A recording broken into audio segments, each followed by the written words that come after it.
me from my winter hell. I've got candles and candy, I can be your daddy if you only let me creep into your prison cell. Hey baby, can you tell I'm not a criminal? Your choice is seminal.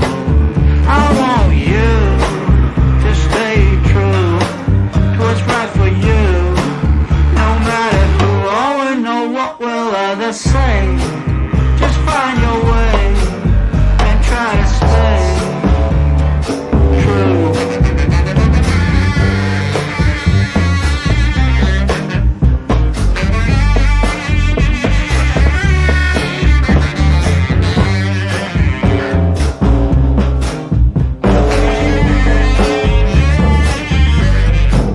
Just speak low, stand in your row, try not to show this life's a show. Try not to glow way down below. Oh, it's a lot of woe, and that's not a place where you would like to go. I've got cigarettes and brandy, which could come in handy if you just help me loosen up my hand grenades fuse. Baby, don't refuse my truth, but it's up to you now to choose. I want you to stay true to what's right for you. No matter who or know what will others say, just find your way and try to stay true.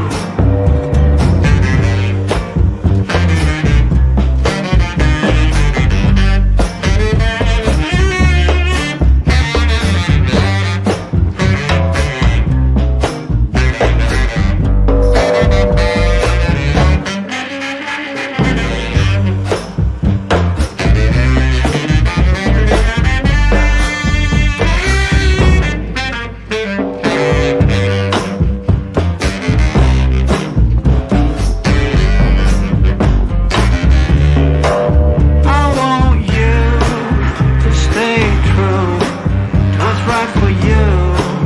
No matter who or know what will others say, just find your way and try to stay true, true, true, true, true, true.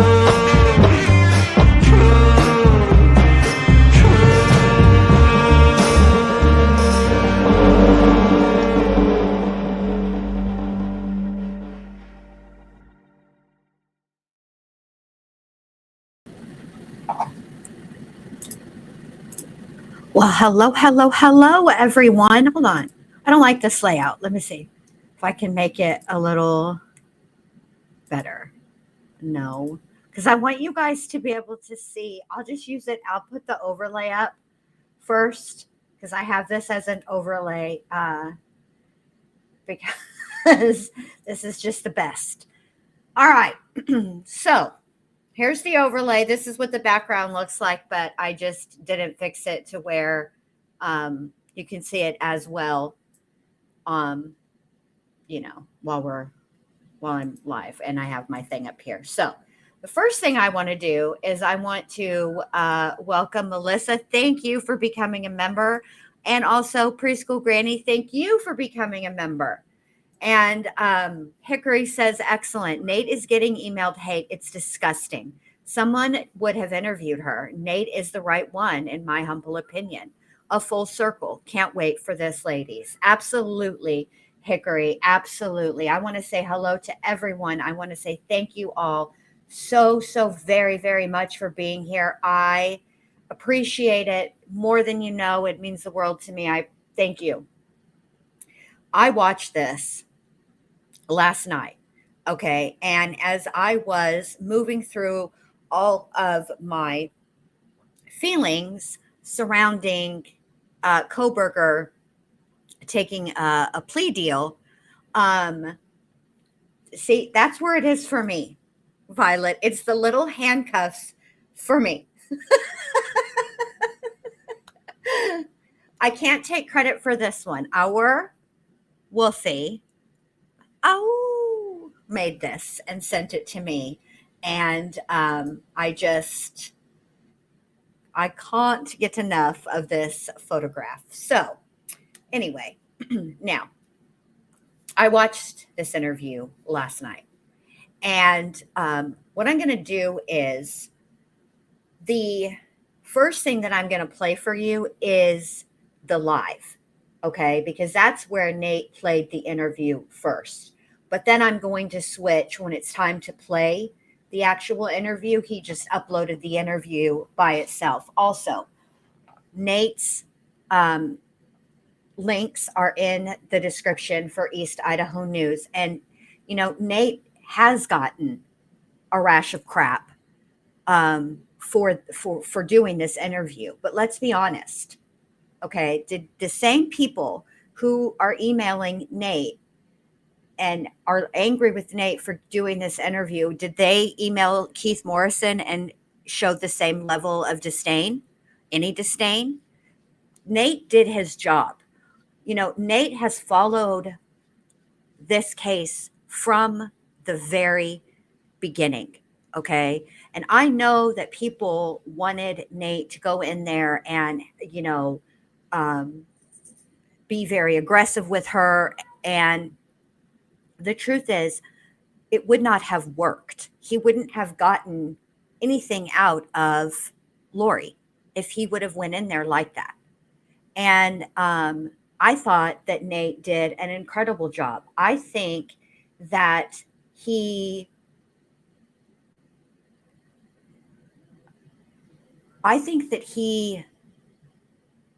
kept her on task. Like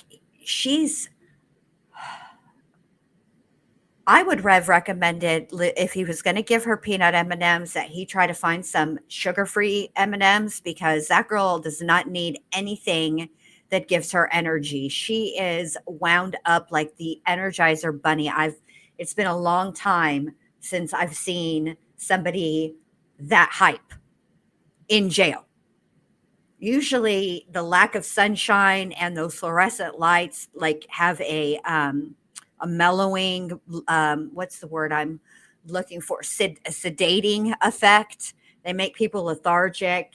And, I cannot believe that Nate is getting the kind of stuff that he's getting. And I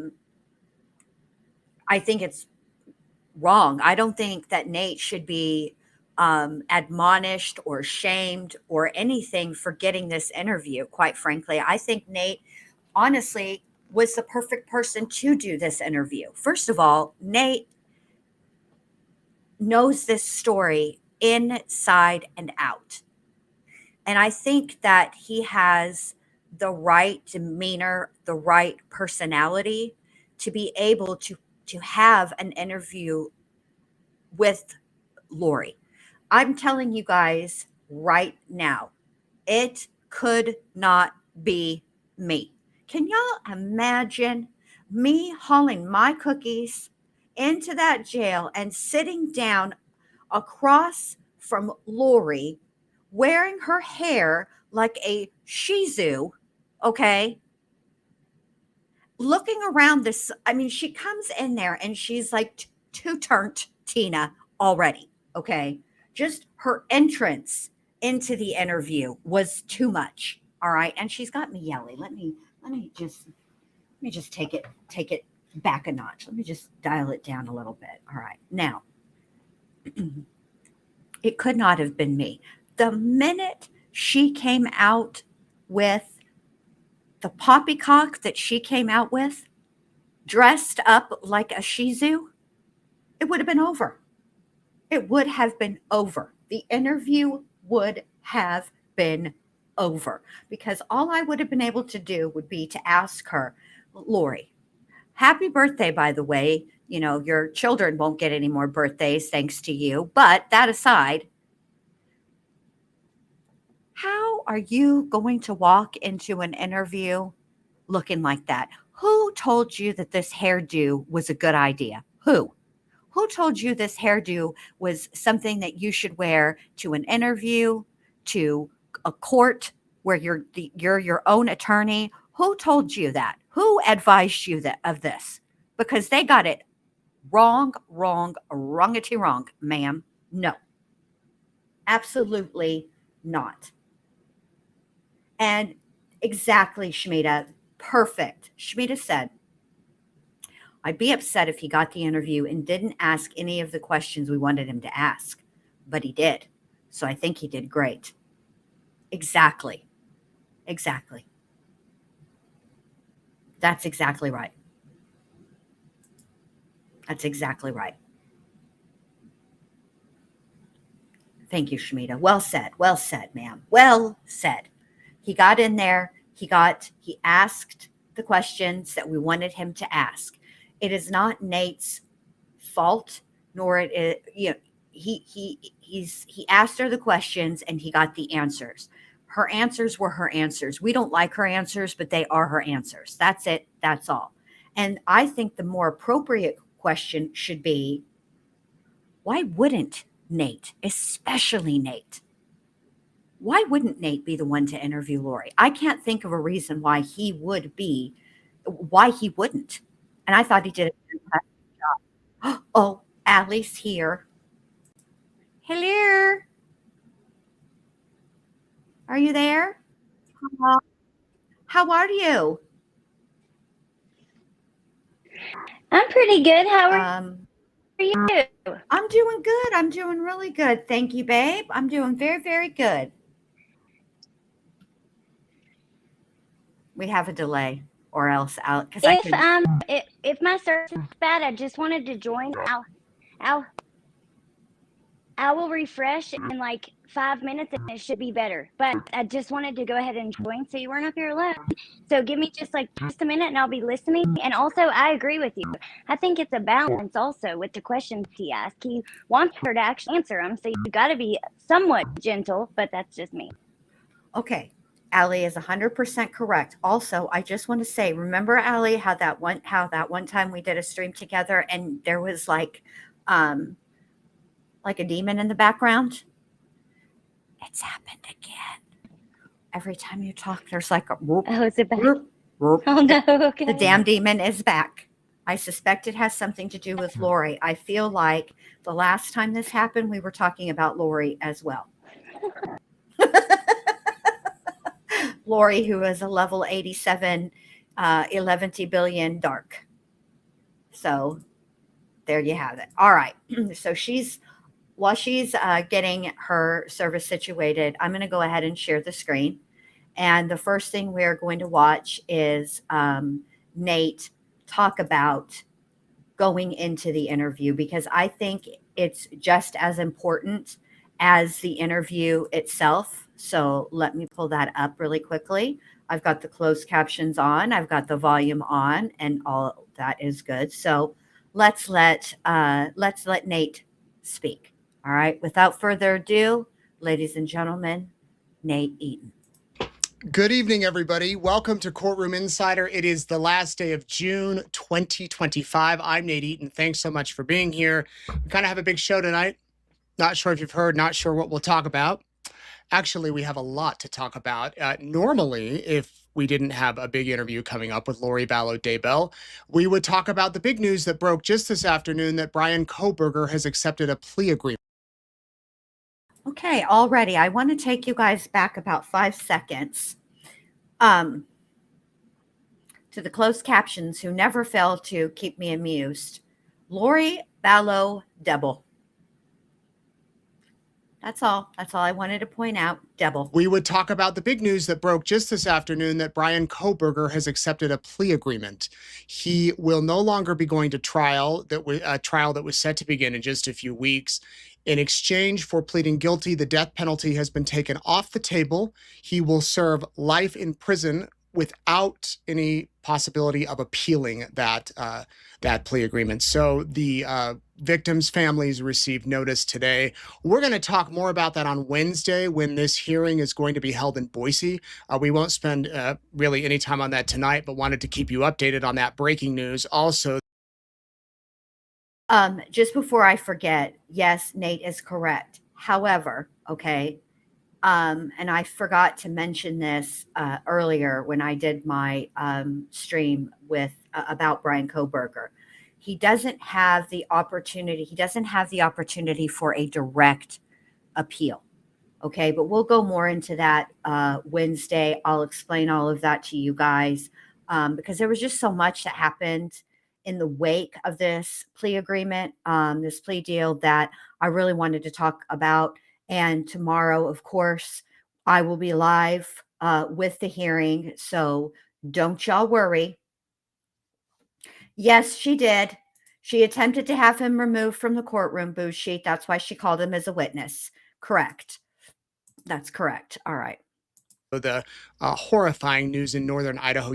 Hold on. And if you have on eastidahonews.com, send in your thoughts, ask questions as you're watching this interview. We will try to get to as many questions as we can tonight and tomorrow about my interview with Lori Vallow Daybell because I want to answer as many as I can and would also love to know what you think of the interview. Be honest with me. I've heard so much from many of you that you aren't happy that I'm doing this interview, and many of you are thrilled that I'm doing the interview. So let me just kind of set the stage as to how this interview came to be. By the way, if I didn't say it, tonight, Lori Vallow Daybell is here on Courtroom Insider. I actually started communicating with Lori back in 2020. I reached out to her on the tablet when she was in the Madison County Jail in Rexburg.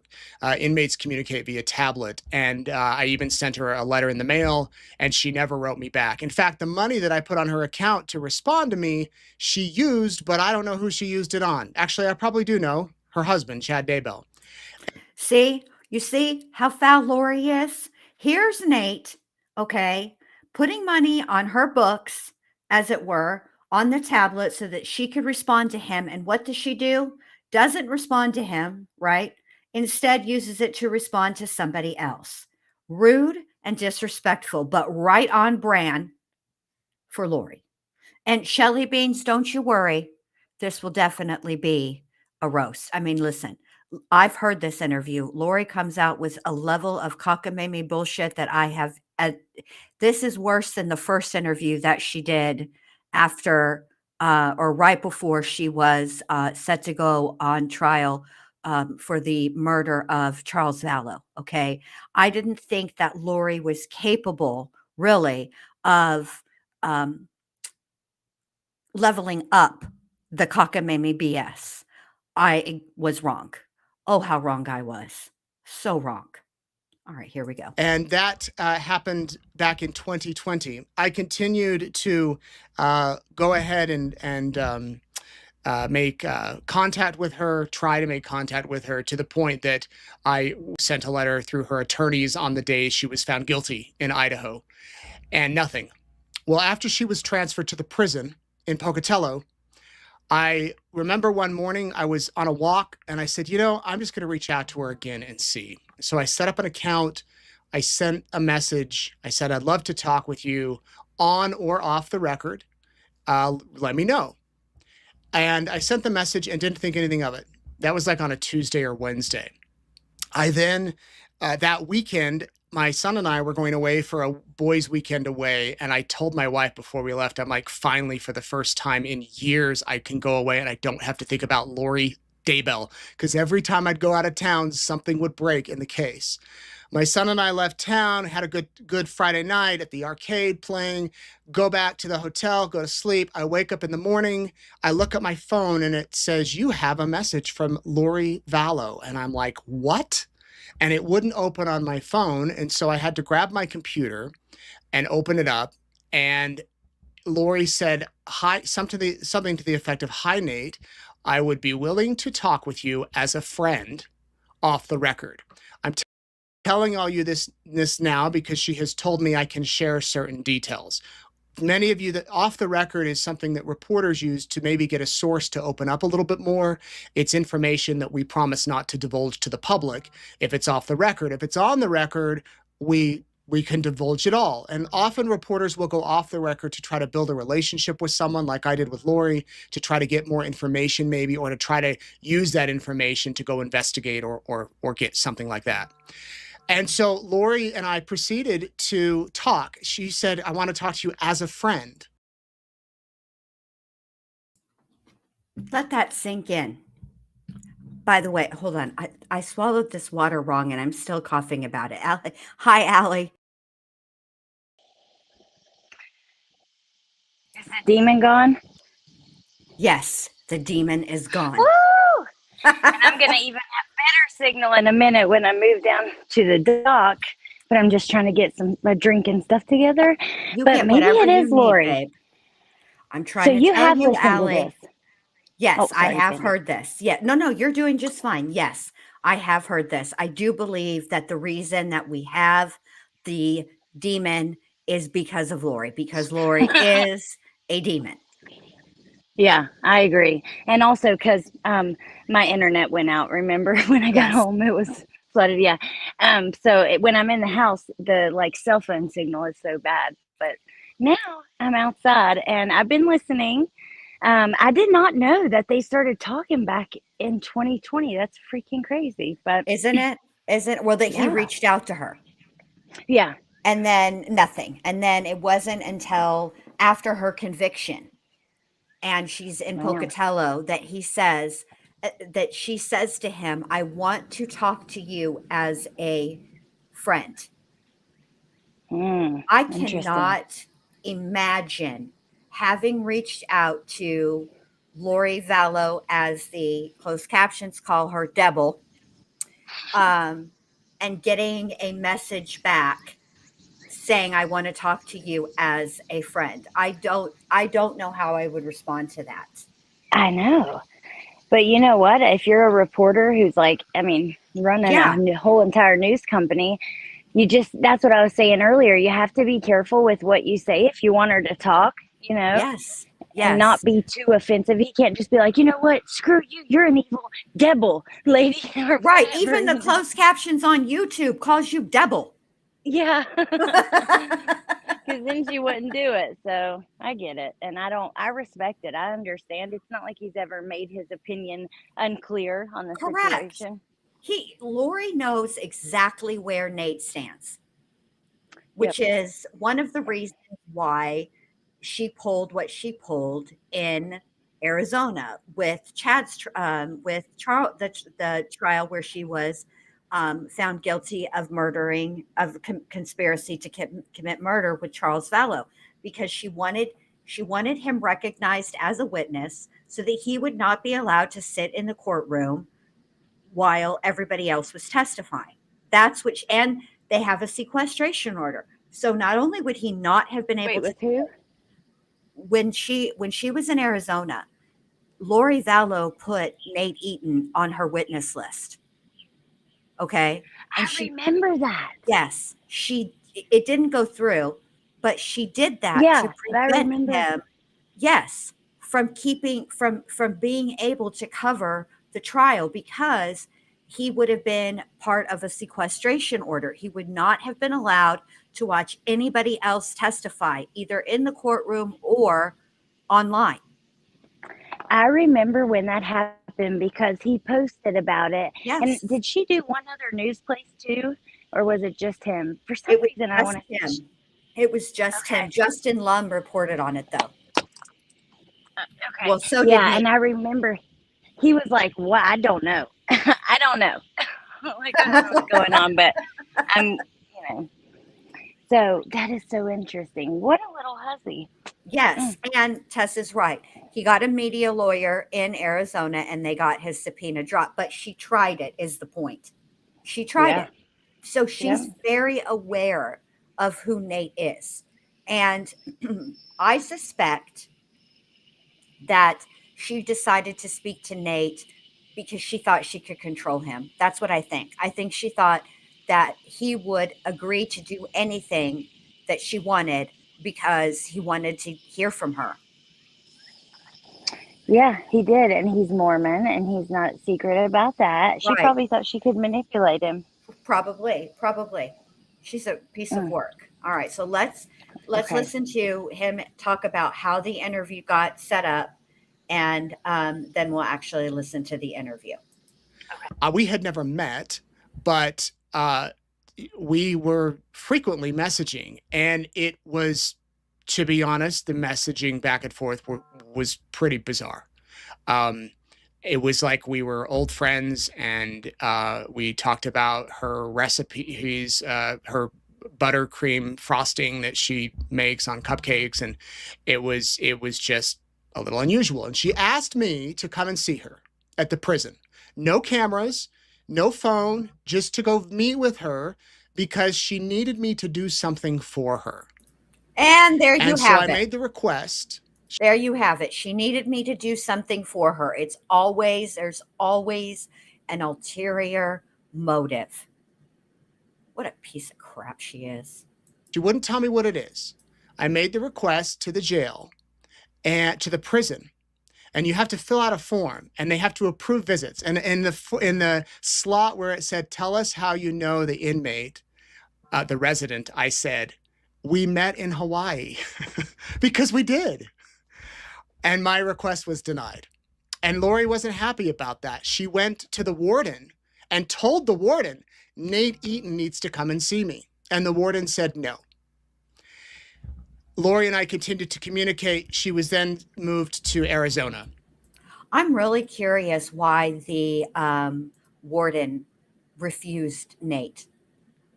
Wouldn't allow him to come and visit. Perhaps because even though he was there in an unofficial capacity, he's still the media. I don't know. Yeah, that's really interesting. I don't And know also, either. yeah, and also Hickory, thank you so very much. Who says, "Thank you for the tip. I appreciate that." Who says, "Well said regarding Nate, and great point regarding knowing the story. That is so important when challenging her." Absolutely, you have to know the story. Thank But you for supporting me in the channel. I appreciate that. What were you gonna say, Allie? the buttercream frosting, like what? I would love to see their conversations because I he would says they're too. bizarre. They are I would probably very too. bizarre. They probably are. They probably are very. I want to talk to you as a friend. Get the fuck out of here. All right, here we go. And our communication became less and less frequent. I would reach out to her. She would see me in court. And that's just kind of where things went. Well, then a week ago Friday, I have an app on my phone that I use to communicate, not just with her, but with other inmates. It's kind of weird, I guess, but it's my job. I get a message from her out of the blue. "Oh man, you all are sending in questions like crazy. By the way, Peggy Jepson, our comment moderator, Peggy's here. Everybody say hi to Peggy. She does a great job reading your questions and sending in your comments. So far, 37 of you have sent questions. I hope we can get through these all. Let me tell you what Lori sent me a week ago Friday. Caught me off guard. She said,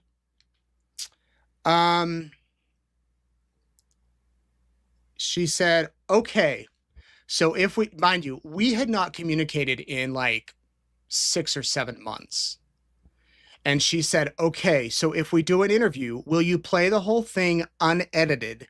How will that work? And will you bring me M&Ms?" We had talked about M&Ms in our first conversation when we were kind of getting to know each other, like what's your favorite candy and things like that. All right, and I have to talk. I have to pause for fair use commentary. And I think that him explaining all of this is very, very, very, very, very important because you can see that he feels awkward. It's not okay. He's not new Amy. He's not old Amy. Okay. When old Amy gave her interview to Critical K, she made it seem as if she was, kind of just interested in getting to know the truth and blah, blah, blah. Right. Then we get the phone calls that exist between them. And lo and behold, that's not what was going on. In fact, maybe old Amy started out that way, but by the end of the conversations, she was Letitia's whole secretary. Okay. She was making calls. She was her power of attorney. She was moving money around, messaging people, communicating with her legal team, all of the things. Okay. And Nate and I think this might be, I don't understand why people have an issue with this. This is nothing. He's being as transparent as he can be. If he said to Lori, there are things that I promise that are in communications between us that I will not divulge, then that's admirable, because if he says that they're bizarre, they're bizarre. Okay? They are bizarre. And think of, and people are interested. Hello, it's me. I'm people. But I respect the fact that he is keeping his word. So I don't know where all this, this email that he put on the X Twitters today from somebody who called him a liar. I don't even know where that comes from. Yeah, I'm with. Oh, I didn't know. I thought I was muted for a second. Sorry. I'm with you. People got to stop. They got to relax. I mean, for one, putting it out completely unedited, that's a big deal. And if I want to see it, I want to see her speak unedited. I want to see her body language. I mean, Right. it's like people want to see that stuff, but they don't want, they Nate get is mad the when only- somebody does it the right way. I don't know. Exactly. And Nate is the only one that could have done this. There's no way. Keith Morrison, if she would have asked that, if Keith Morrison, he is, there's no way that Dateline would ever, ever, ever go for that. And the difference in I'm sorry, you guys, I'm having a hard time getting comfortable. The difference between the Dateline interview and Nate's interview is that it is completely unedited. With the Dateline interview, you can see where the edits have come in. And so you don't know if what happened actually happened. Yes, Lori said the things that she said in those interviews, but there are those moments where Keith is looking at her and she is looking at him, and they're cut together, right? Like picture Wayne's World where he closes one eye and he's like, camera one, camera two, like that. Open, close, like that. Okay. They're cut together like that. That doesn't mean it happened like that, number one. And number two, the questions that were asked, that doesn't even mean that they were asked in that order. So what we got from Nate is all the questions, all the answers, any shifts in the chairs, any of that, size, all of it. He put all of it out there. And for anybody to say anything other than thank you, Nate, is ridiculous. Well, don't forget, she did the interview with Arizona too with that woman, and I'm really curious if she's going to have totally different demeanor, body language, talking to a man. Those were short though. That was not like this as in depth as this at all. But still, is it going to be different hearing her talk to a man? Because I think so. I think that yeah. She definitely is she's different. She's different. Lori is a chameleon. Lori is whoever the person she's in front of needs her to be. For example, Mel G, she pretended to be a hairstylist. I don't know any hairstylist worth their salt that would have done what Lori did to Melanie's bangs. I'm sorry. I'm never going to be able to let that go. I'm just not. That was terrible. That was terrible. Even if they don't like you, a good hairstylist is you're walking around with their work on your head. Okay. So they take pride in it. I don't know what you did to Melanie, criminal. I know that Hazel Eye says prisons don't want any kind of media on their properties. It's a liability. They do make exceptions though. There are exceptions. There have been many, many interviews with people who are in prison. It's not something but I think the problem there was, I think that the prison wants, if you're going to be there, if you are media, they'd rather you be there in an official capacity than not. I think that would be maybe. I don't know though. I don't, I'm not in media or in prison, so I don't actually know. I don't know either, but I've seen a lot of interviews inside of jails too.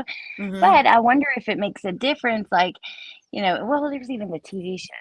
but Yeah. like county jail versus prison and all that. Like, I'd say it's going to be different depending on who's in charge, you know? I think so too. And I think there's also a measure of Lori. Do you really?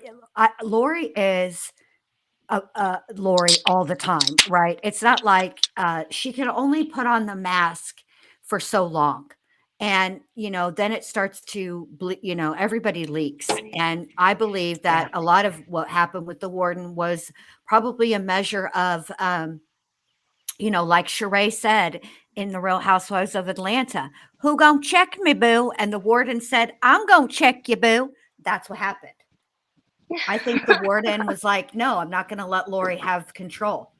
And I think, that's probably a part of it too.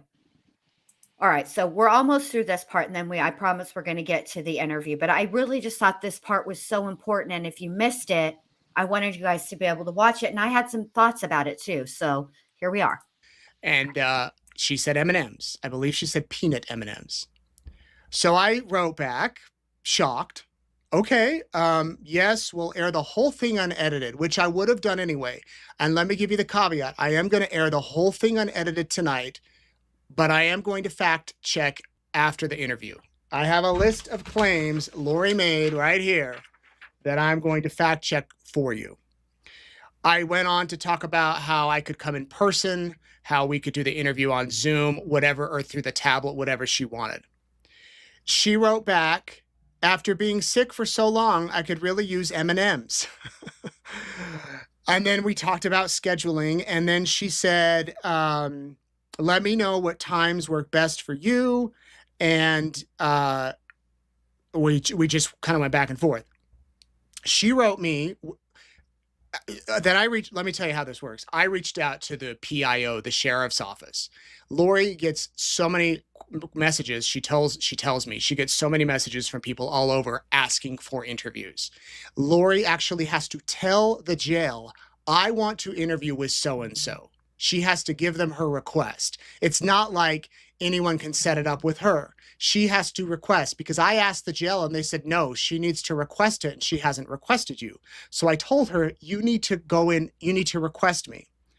So she did. And then she said, I will request with my sergeant an interview on Thursday at 11 for 1 hour and an interview on Friday at 11 for an hour. She wanted 2 hours. I would like to cover living with autism, living with chronic illness, pancreatitis, cruelty of the family court system, women facing the death penalty, unfairness of the judicial system, strengthening women through family tragedy. Let me know if you are still interested. Oh my God. Her topics. Again, we all knew this was going to happen. This is a measure of control for her. This is a form of manipulation. These are the things I want to talk about because she's trying to appear somewhat altruistic. Okay. But as you will find out when we actually get, and I promise we will get to the interview, but when we actually get there, you'll see. Okay. Allie. I cannot believe this. I should have watched it sooner, but I'm glad I didn't because you're gonna get my raw reaction. But I'm dialed all the way in, like I'm hung on his every word. And her request, like, okay, yeah, sure, we will talk about that and some other things. Living with autism, chronic illness, pancreatitis, Tylee. She's trying to say with Tylee, Right. even though every doctor couldn't find anything wrong with her tons and tons of times. But okay. And then even though I'm not saying there wasn't times some things were wrong, there were many times nothing was wrong. Right. And yeah, I just the family court system thing, women of death penalty, strengthening women through family tragedy or whatever that what? Right. That's Like Lord. Lori. I cannot remember. I just remember it was Farrah Fawcett. It's based on an actual case, but she was not the burning bed. Okay. Where Jeez. you guys know the movie. You know the movie, right, Allie? Please tell me you know the movie. The Burning Bed. Hell no. No, I don't know it. So Farrah Fawcett played a domestic violence survivor, and she suffered years of mental and physical abuse at the hands of her husband until she finally had enough, and she set his bed on fire, killing him. And of course, she was charged with his murder. But that ain't you, Lori. That is a family tragedy. That is a situation where the cops were called a number of times, all of those things. Okay. That this is not how, no, that's not what happened to you. You are what caused the family tragedy. You didn't suffer a family tragedy. You're the cause of your family having suffered a tragedy. Right. Unbelievable. Right. I know. Well, of course I was still interested, but this is my interview with her, That's not right, her Nate. interview with me. You tell her. And I thought for sure we can touch on some of these topics, but as you'll see tonight, we did not touch on really any of them, or very few. So Monday comes around, nothing, no word. Tuesday, I get an email from the jail saying, your interview with Lori Vallow Daybell will happen Thursday at 10 a.m. You have 30 minutes. You have 30 minutes to set up and 30 minutes for the interview. We immediately started to book flights, arrange travel, and we were on a plane the next night, Wednesday night. We went over to the jail on Thursday morning. We did set up, and in walked Lori. Now, in the room with Lori, with me, Lori, our cameraman, Jordan, our photographer, Jordan, the amazing, extraordinary Jordan, who fixes everything, a producer who I'll tell you about after the interview, Lori's private investigator, Jeff White, was there, her paralegal, Anna, was there, and then the PIO for the sheriff's office, along with 2 deputies from the jail. They were all in the room, and nothing was off limits. There were no topics off limits. The challenge as an interviewer with someone like Lori is maintaining control of the situation, asking questions, and not dwelling too long on one topic, because she will. And you'll see tonight that I had to bounce around to topics, otherwise she would have sucked up the whole time. And that's what I did. I bounced around from this topic over here. Also, you want to be courteous. You want to be professional. I know many of you. This is why your girl would not be able to handle this type of interview. Listen, with Lori, I can be courteous and I can be professional, but Lori, I know myself. I wouldn't be able to, I would snap. I would get a little crunk with her. I'm not going to lie. Cause once she started with her crap, I would not, I would have a snarky retort. I know me. I think I could do it, but also, yeah, I think that's freaking hilarious. I would love to see you get crunk with her. With Lori? Yeah. Me too, kinda. All right, Yeah. here we go. Have said, why didn't you punch her in the eye? Why didn't you punch her in the face? Why would you bring her M&Ms? Which I did, and you'll see what happened with the M&Ms at the end of the interview. Also, another element to all of this is that we were doing the interview on Lori's birthday. I did not know it was her birthday until the night before. So you will see I did wish her a happy birthday in the beginning to try to disarm her. And you know, different people have different interviewing tactics. I know many of you are going to, after this interview, are going to write me and say, you are a pathetic interviewer. You were too soft on her. You let her get away with this. I've heard it. Believe me, my neighbor came over a few days ago and said, why would you interview her? And I explained it to her, and we're still friends. But the reason I interviewed her, for those of you asking, is I'm a reporter. It's my job to ask questions. It's my job to try to figure out what people are thinking. Is she going to give me the honest truth? Probably not. No, she didn't. I believe she was honest in many of her questions. I believe she was not. I know she was not in many others. It's my job to ask questions. Now, it would be irresponsible of me if I had her on every single night. But to interview her once now, to get this, and then maybe go in depth down the road, perhaps. I don't know. We'll see. Yes. 1,011 billion times yes. Yeah, This I totally is agree. one interview. One. He's Would not, they it's rather not have like, none? yeah, it's not like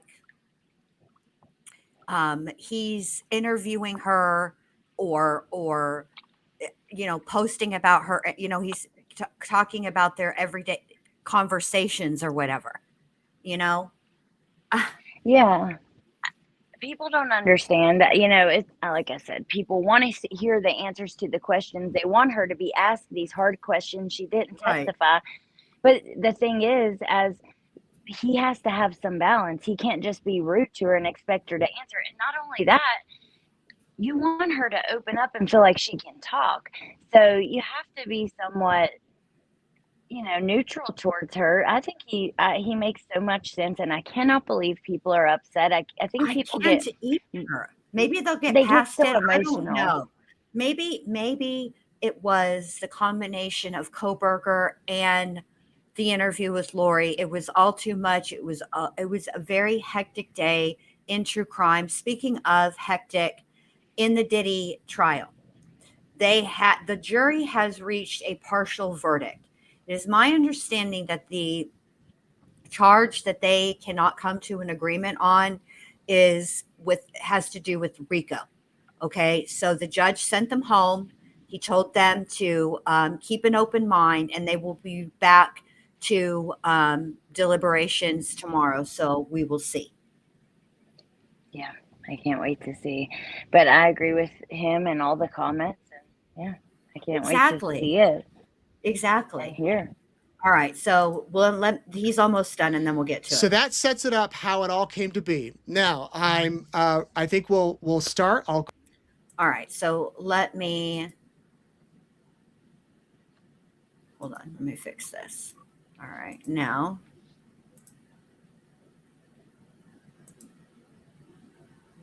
let me turn the closed captions on. Are we ready? Now we are ready for the interview. It has begun. All right. And I just want to say for one last time, thank you. Thank you, Nate Eaton. Thank you, East Idaho News, for all that you have done reporting on this case. You've kept us detailed, up to date, accurate, trustworthy news and information. And we over here at the ward, and I know that I speak for my friend Allie Erickson over at Alex Erickson, we appreciate you, Nate. Thank you for getting this. Absolutely. Yep. Absolutely. And without further ado, the demon dressed like a Shih Tzu, Lori Daybell. Here she comes. Hi, Look Lori. at her. With her whole ass file. How are you? You ready? Notice her outfit of the day says not sentenced. Unsentenced, I think is what it says. Such a pleasure. Have a seat. And Long time coming, huh? it has been. Fix Happy this. birthday. Oh, thank you. Yes. So I want to start with Chad. Ah, scheisse. Hold on. You told me let's years start ago. Today is my birthday. Today is your birthday. How old do you think that I am? 52. Oh, how did you know? Hold on.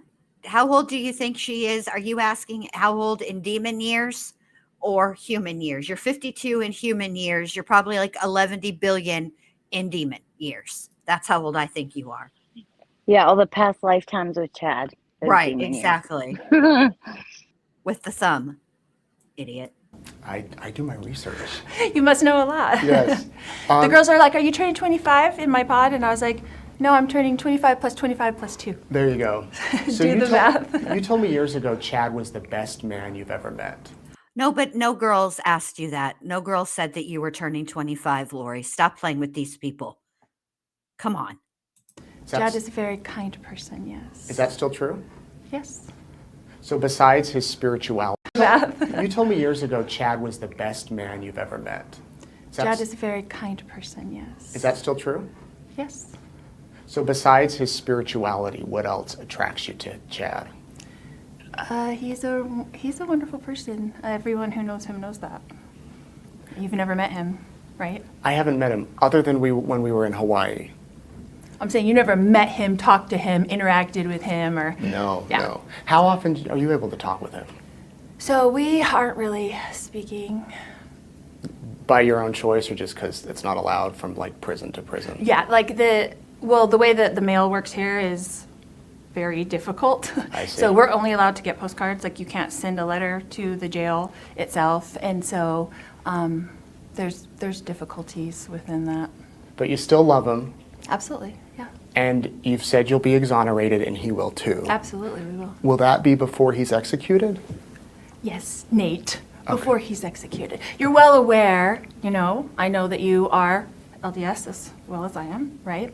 And you're well aware that the 3 Nephites in 3 Nephi 28 were given the death penalty 7 times.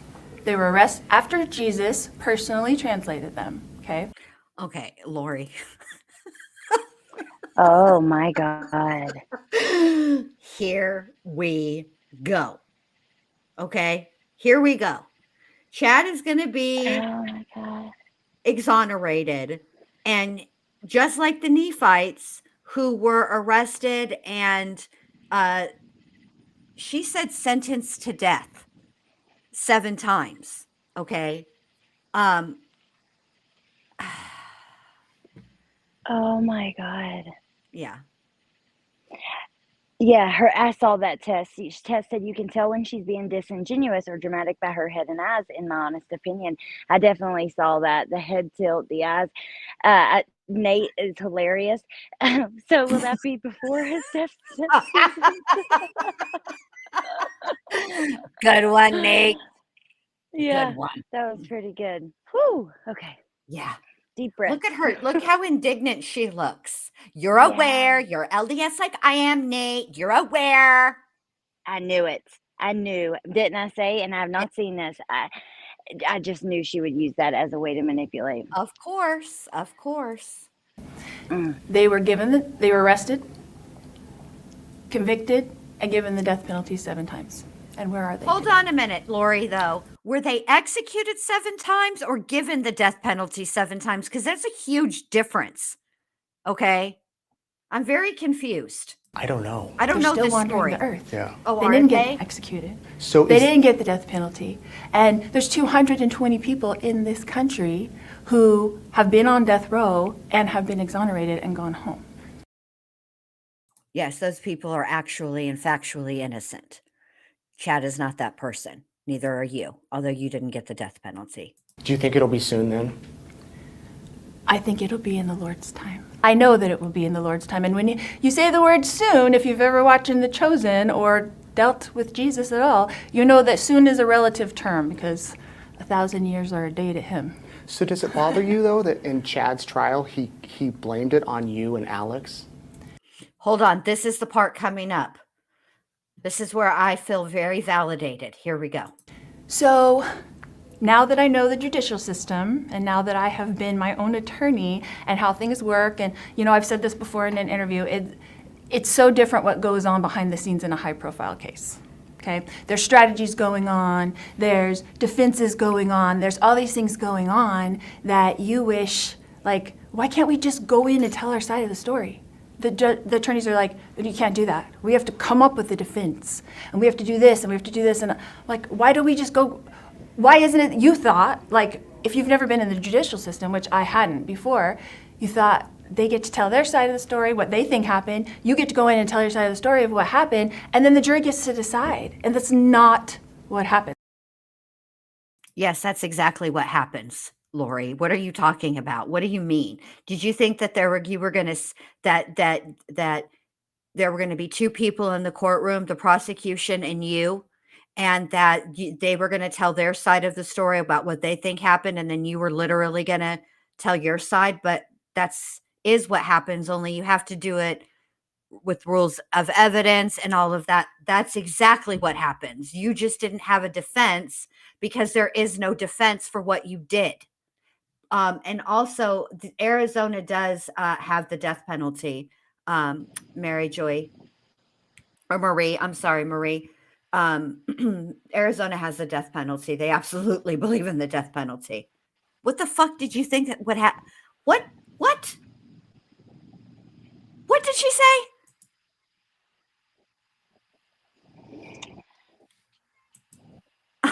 Fuck.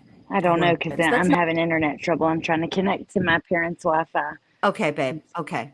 Not what happens at all. And it's at so all. sad and disappointing that that's So you the think, way Chad, that it they had to goes. come up with a defense just to have one in court? You don't think he really believed or blamed all of this on you and Alex? absolutely.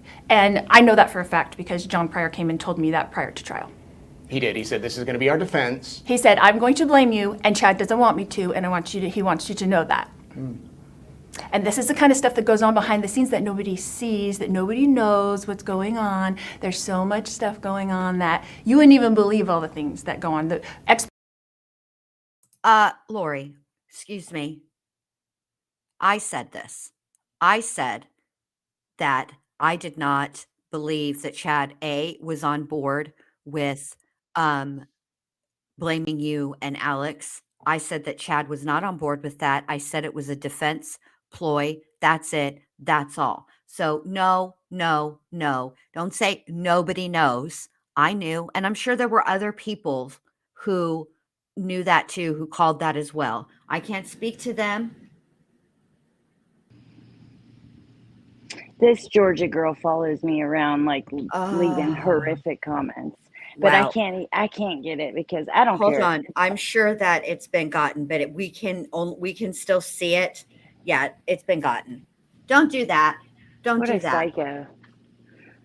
I don't know who What that a is. psycho. Not the time, not the place, not true. Don't do that in my I don't know chats. who it is either. And she has followed me around from place to place, leaving the most horrific comments. Real freaking psychopath is all I know because I don't even have a clue who it is. Like who Yeah. this person is, but I whatever. don't know who it is, but don't do that shit. That ain't cool. All right, let's keep going. Experts that are being paid, the things that are going on. We got this expert, we paid him $1 million to say the opposite of whatever your expert's going to say. Yeah, Tess, Like- would you please, babe? What do you mean they paid him? The state paid an expert $1 million retainer to say whatever the opposite of what our state, what in our witness Arizona or Idaho? in Idaho was what our witness is going to say. And the attorneys told me this, and I'm like, are you kidding? Like, You didn't have any witnesses. we did. Yeah, in the buildup, we did. But then We you just, absolutely you didn't did. call them.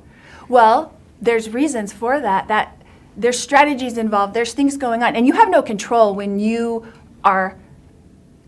have attorneys. And that's They're why- doing it how they want to. And that's do why it. you wanted to be your own attorney.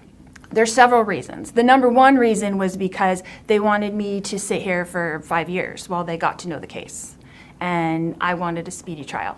Can we go back to Hawaii? When I first met you and Chad. And we didn't meet. You just put a microphone in my face. Okay, when I put Now my- we've met. We have met, you're right. Why didn't you just tell me where the kids were? Because I was not ready to talk about it at all at that point. I was just not ready. It was very traumatic, and I was not ready for any of that. Are you ready to talk now?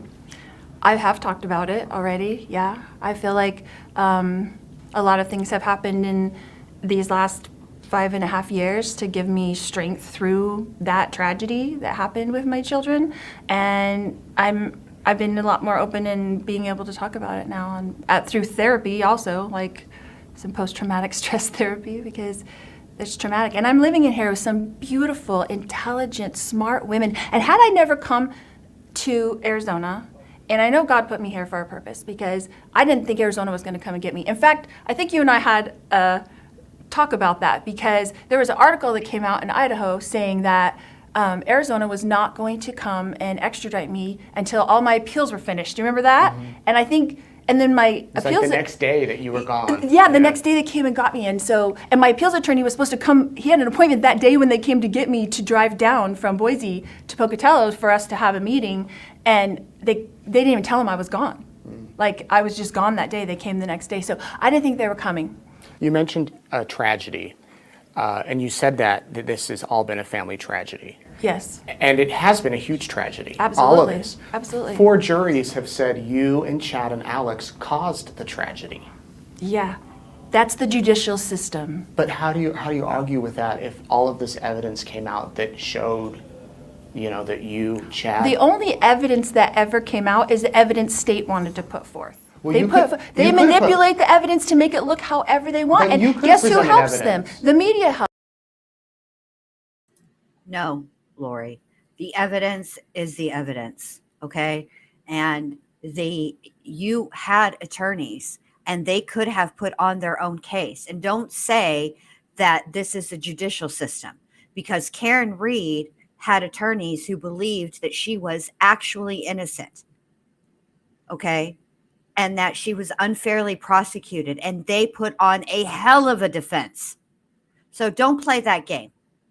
Your attorneys knew that they had to defend you. They had to do, as they did the best they could with what they had.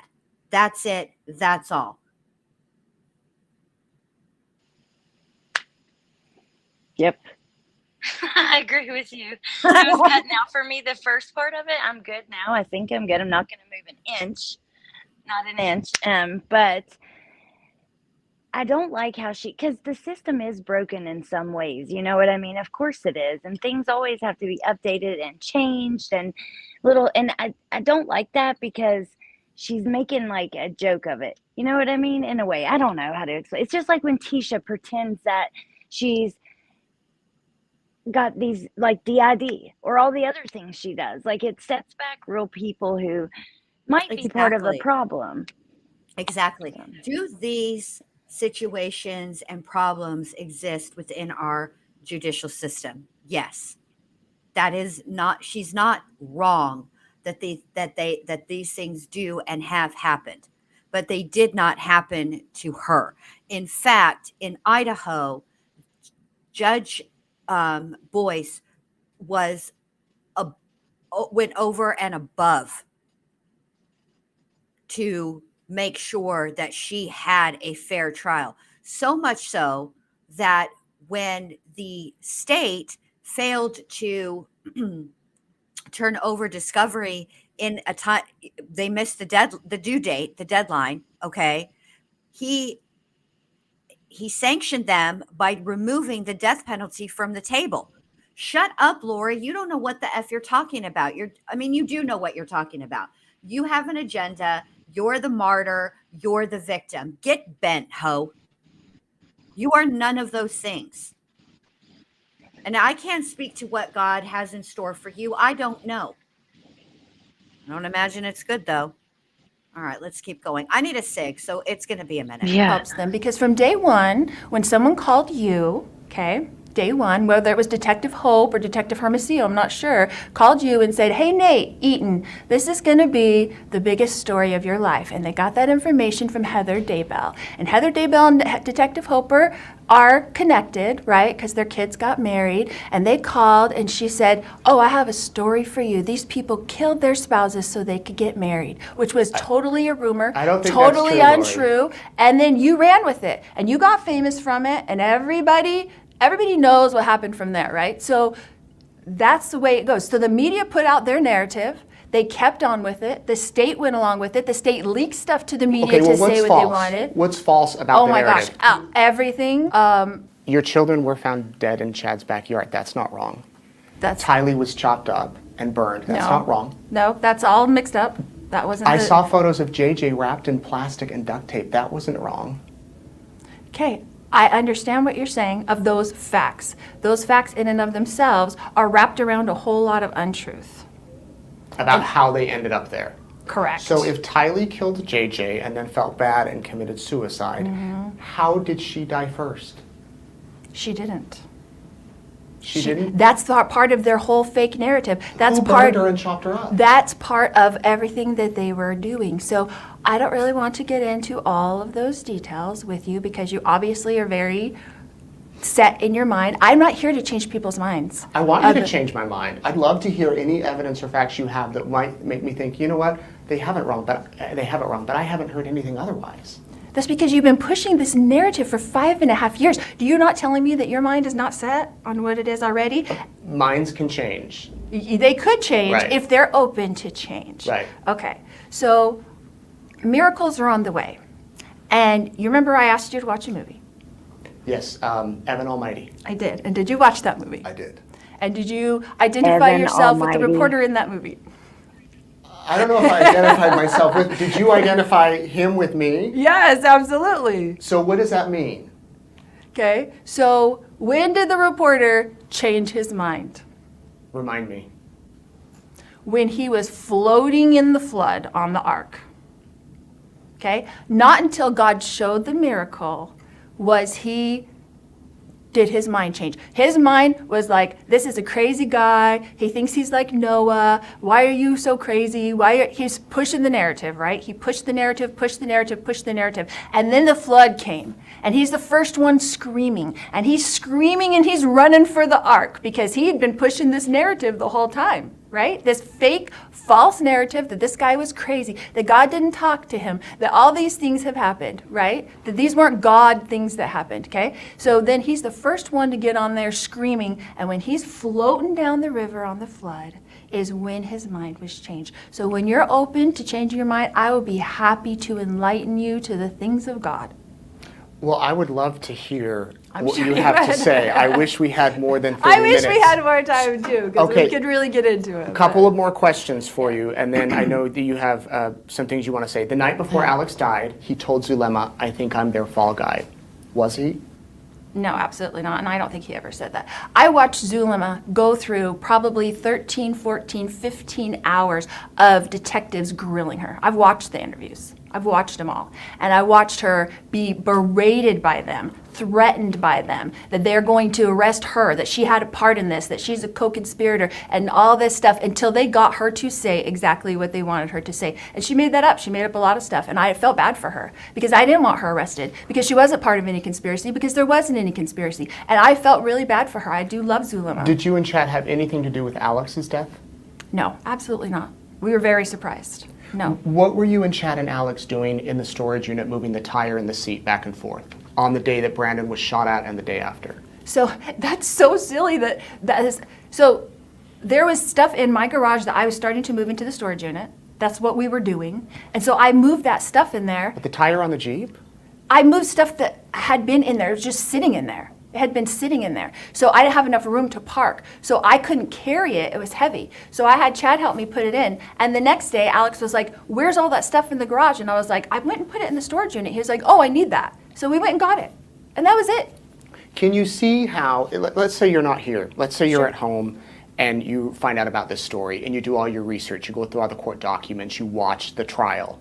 And you're watching another woman going through exactly what you're going through. Can you see how it sounds kind of crazy what you're saying, like the fact that this was all a coincidence, or you were just moving stuff in and out? Yeah, because the narrative has trained the people. But The if you narrative did has- No, I'm going to need you to stop right now, ma'am. No narrative trains people. There might be some people that can apply to, but this girl over here aligns with the Jedi, and we are known to be rebel scum. You cannot make me think you cannot convince me to see green when I know that it's red. And no amount of talking, I don't care how big of words you use, how fancy you talk, how flattering you are not going to get me to change my mind. Look at you. Looking like a damn demon chihuahua over here. Look at her. She looks like she's miracles are on the way. Let me tell you what the miracle would be. The miracle would be as if the portal to hell opened up and swallowed you right now. Took you chair and orange jumpsuit and hair pulled up like a damn Pekingese right now. That would be the miracle, Lori. Well, I noticed exactly what Tess said, the chin way high up in the air. Yes. You know, and I don't know.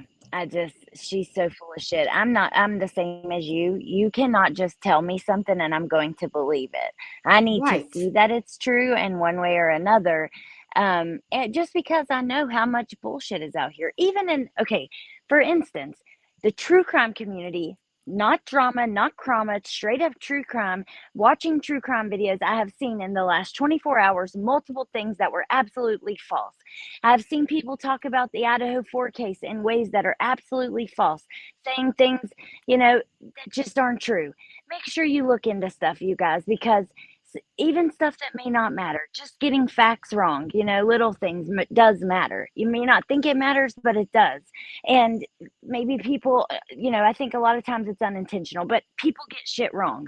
And then you have the intentional liars who want to get shit wrong. You always got to look into stuff. Like, I don't know. Absolutely. Don't ever Absolutely. believe what I'm told. Lori, they had a mountain of evidence against you that showed the conspiracy. That's it. That's all. No, it isn't what anybody else said. Let me tell you what doomed you and Chad. Your own words.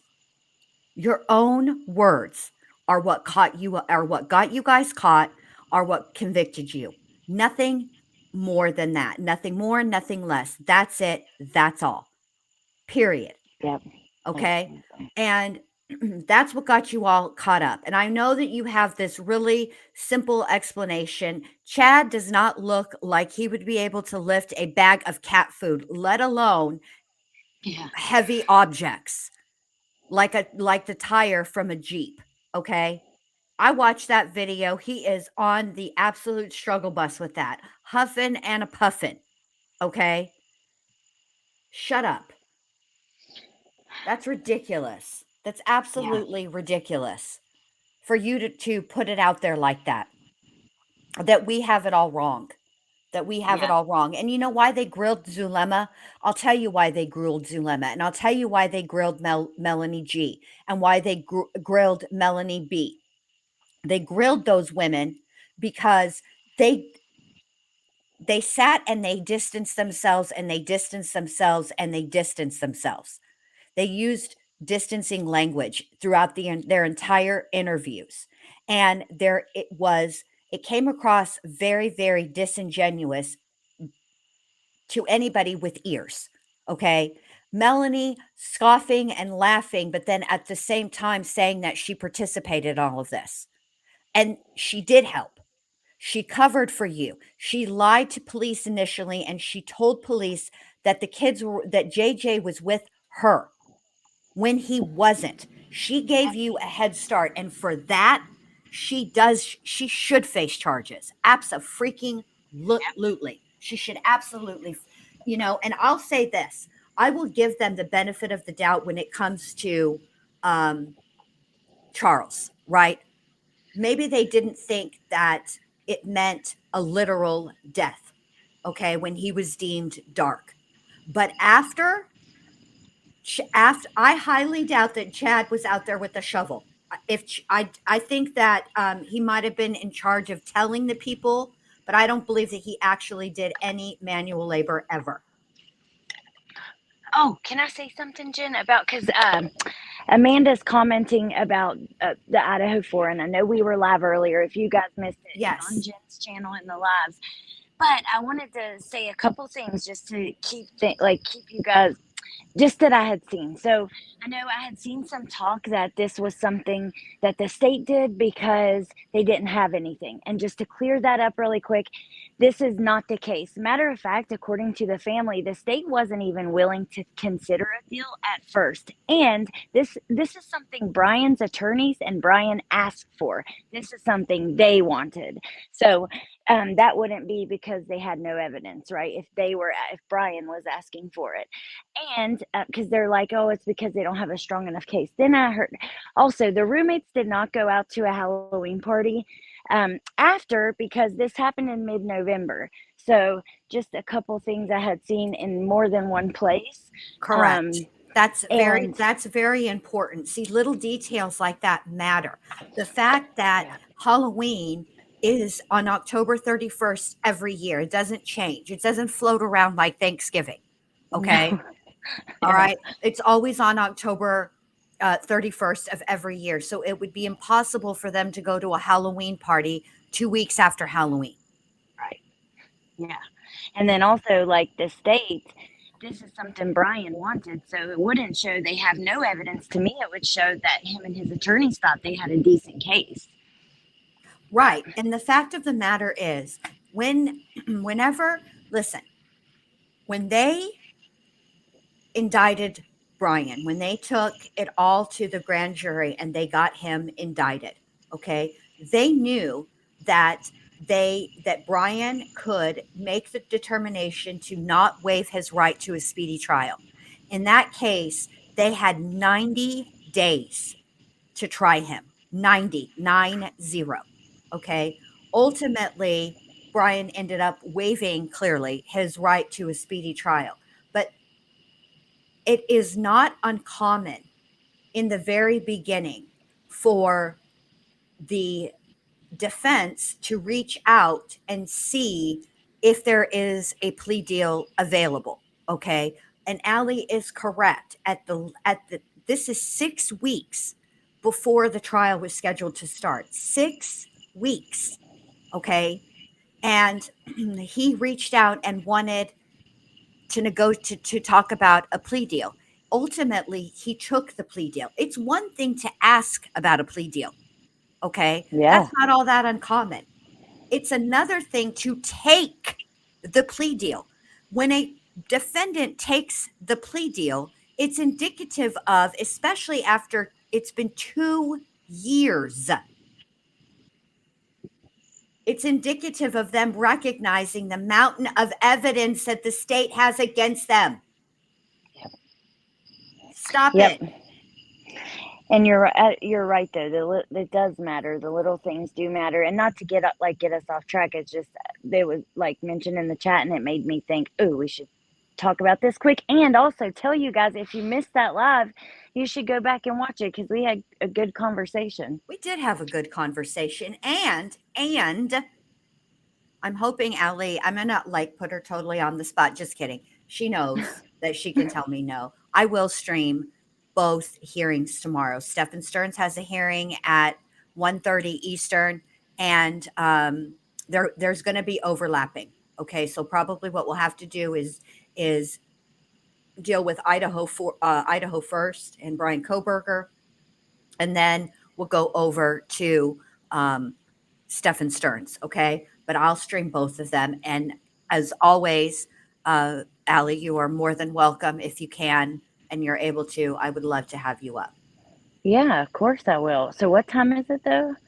Back to back with it? So Brian's is scheduled for 11 a.m. Mountain Daylight Time. So that is 12 Central, 1 Eastern. Okay. Stefan's is scheduled for 1:30 Eastern. So that is 12:30 Central. Okay. All right. As soon as you said it, I remembered you saying 1, but my brain sometimes does that. But I will be there, and I will definitely come up at any point that you need me to or want me to. I want you to come up for the whole damn enchilada, but not the green chili, not the green chili chicken enchiladas Lori's serving, because I'm sure those come with a side of poison and evil. Yeah. No, you know somebody. Yeah, you know somebody that talks like this with her head with their chin up in the air, looking down at another person. In order for food to taste good, you got to cook with love. This bitch cooks with evil. You know those green chili chicken enchiladas were caca. You know they were. With rage. She cooks with the rage and evil intent, and all her secret spice is malicious. Yeah. Absolutely. But I do think that Melanie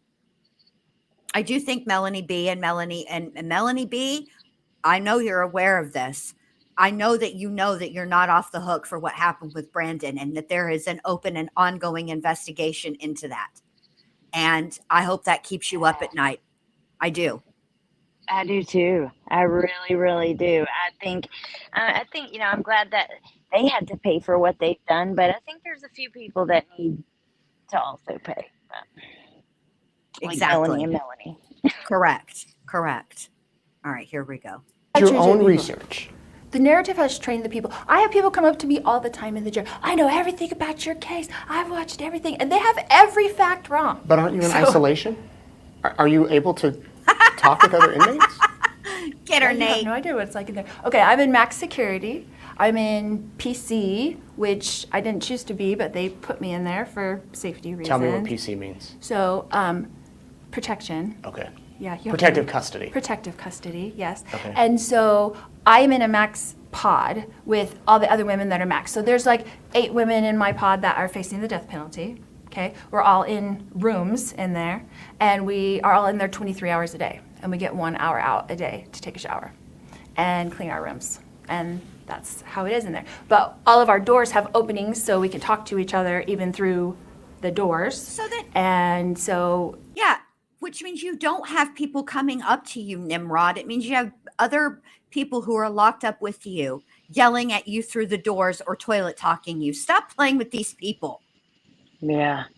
And I hope you're enjoying your life talking through little holes in the door. Right. You don't have people coming up to you all the time. Shut your mouth. God. See, Yeah. it's the mix. Oh.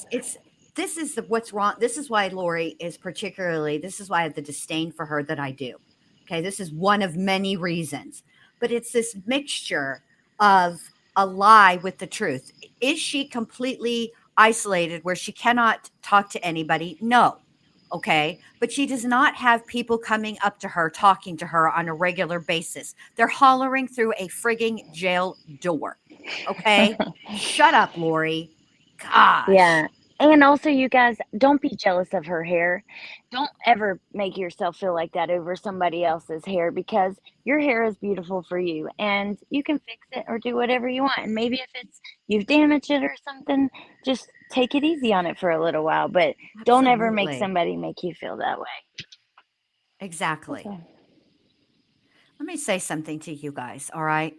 Lori has, granted, her hair is better than Sarah Boone. Okay. Sarah Boone looked like she was wearing a damn football helmet. I'm not even going to lie. Okay. I have never, that is the worst haircut I've ever seen in my life. And she continued to get it done over and over as if it was a good idea.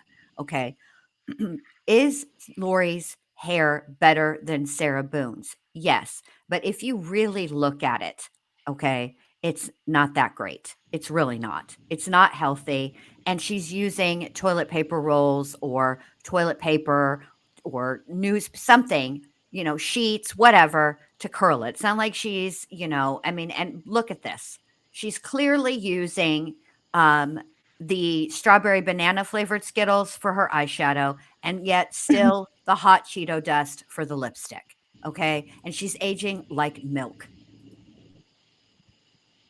And the Yep. only reason her hair is better looking than Tisha's is because I suspect Lori washes hers, whereas Tisha has an aversion to hair care products that involve cleaning. You know what? You're right, though. She has aged quite a lot in 5 years. She looks Exactly. like just her face alone. She's like, of course, she has nice hair. She has good features, pretty teeth. Like, she was a beautiful woman. I'm not going to take that Yes. from her, whatever. She But was. she has aged a lot. But this is what happens when you have external beauty, but internal ugliness. After a while, the internal ugliness starts to come out through your pores. And this is what happens. That's it. That's all. Yeah. All right, here we go. yeah, so I'm not isolated. But when I am transported to court, like for my 2 trials, right, I'm with the women all day long that don't normally see me. So I'm friends with everybody in my pod, but other women will shout out to me that, oh, I know everything about you. I know everything about your story. And they've been so indoctrinated by the media and their narrative that they put out. And nobody was asking me what's happening. Nobody asked Chad I tried what was to. happening. Well, would you have listened then? You have George to. is Absolutely. back. I wish you You and need to be on the boat, Nate. Are you on the boat yet? Because when you're What, babe? Jesus. George is back, but I got that one, but I'm going to block her. She's come in on another account with the same thing, accusing me of being on drugs and saying I need serious help. Like, what? Oh, my gosh. Okay. That's all. bless it. Sorry. Okay. I'm going to rewind it. Nobody on the boat. Are you on the boat yet? Get back, Loretta. Let me tell you something. I don't give a rat's fat kneecap if that boat is the only thing that stands between me and being eaten by a shark. I'm going to take the shark every time. If you're the captain of a boat, I, I don't want no parts of it, Lori. I'm not getting on any damn boat with you ever. And I do think that people would have listened. There is a difference, Lori, between listening and believing. I'm listening to you right now. I don't believe a friggin' word that comes out your mouth. Okay? That's the difference. See, you are the type of person that equates, if somebody's willing to listen to you, that's like some unspoken agreement that they believe you. I'm listening to you. I just don't believe you. There's a difference. I can't believe you think you're in charge of gathering the 144,000. Jesus fuck. All right, here we go. You have listened then. You have to. Absolutely. I wish You need to be on the boat, Nate. Are you on the boat yet? Because when you're on the boat, Nate, I am going to be happy to share all this stuff with you because miracles are on the way. Bruh, I'll tell you right freaking me out. I'd rather be, if it was Lori's boat that got me off of Watts Island, I would stay on Watts Island. That's how much I don't want to get on no dadgum boat with Lori Vallow Daybell. Dude, wait, I'm glad she mentioned that because Evan Almighty is the movie she wanted him to watch. Like when that came up and they're like, she said, did you watch the movie I told you? I thought it was going to be something like religious or philosophical or romantic or just something like meaningful. And it's Evan Almighty. Oh my God. Look at this pause. Oh my God.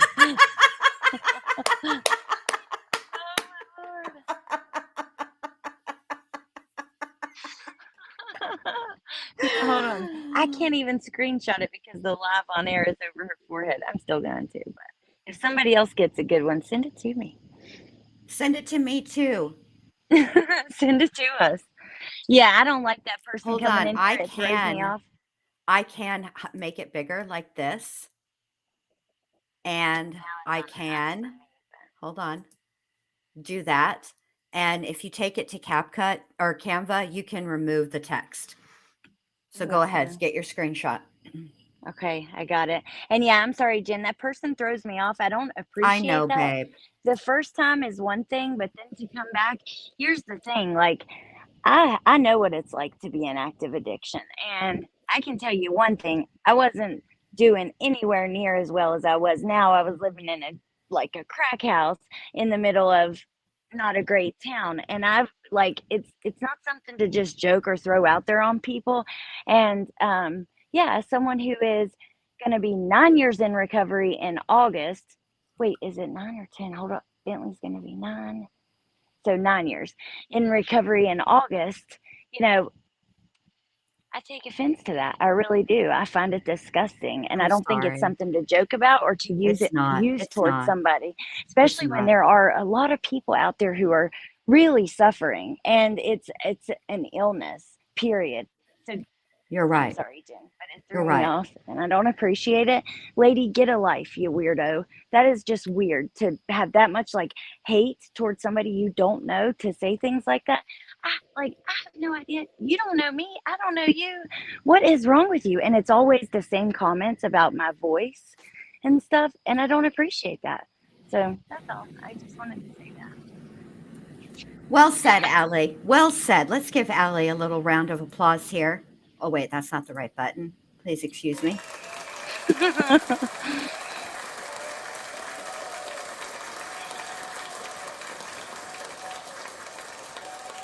work for me for some reason when you do the applause. I'm sorry. Now, can you imagine this face coming up to you and asking if you've heard about the Lord, and are you prepared for the return of our Lord and Savior Jesus Christ? Because if you not, I got a book for you. Can you imagine? Can you imagine this face coming up to you and saying, "Hey, the world's about to end. Would you like to be part of the 144,000?" Miracles are on the way. Miracles are on the way.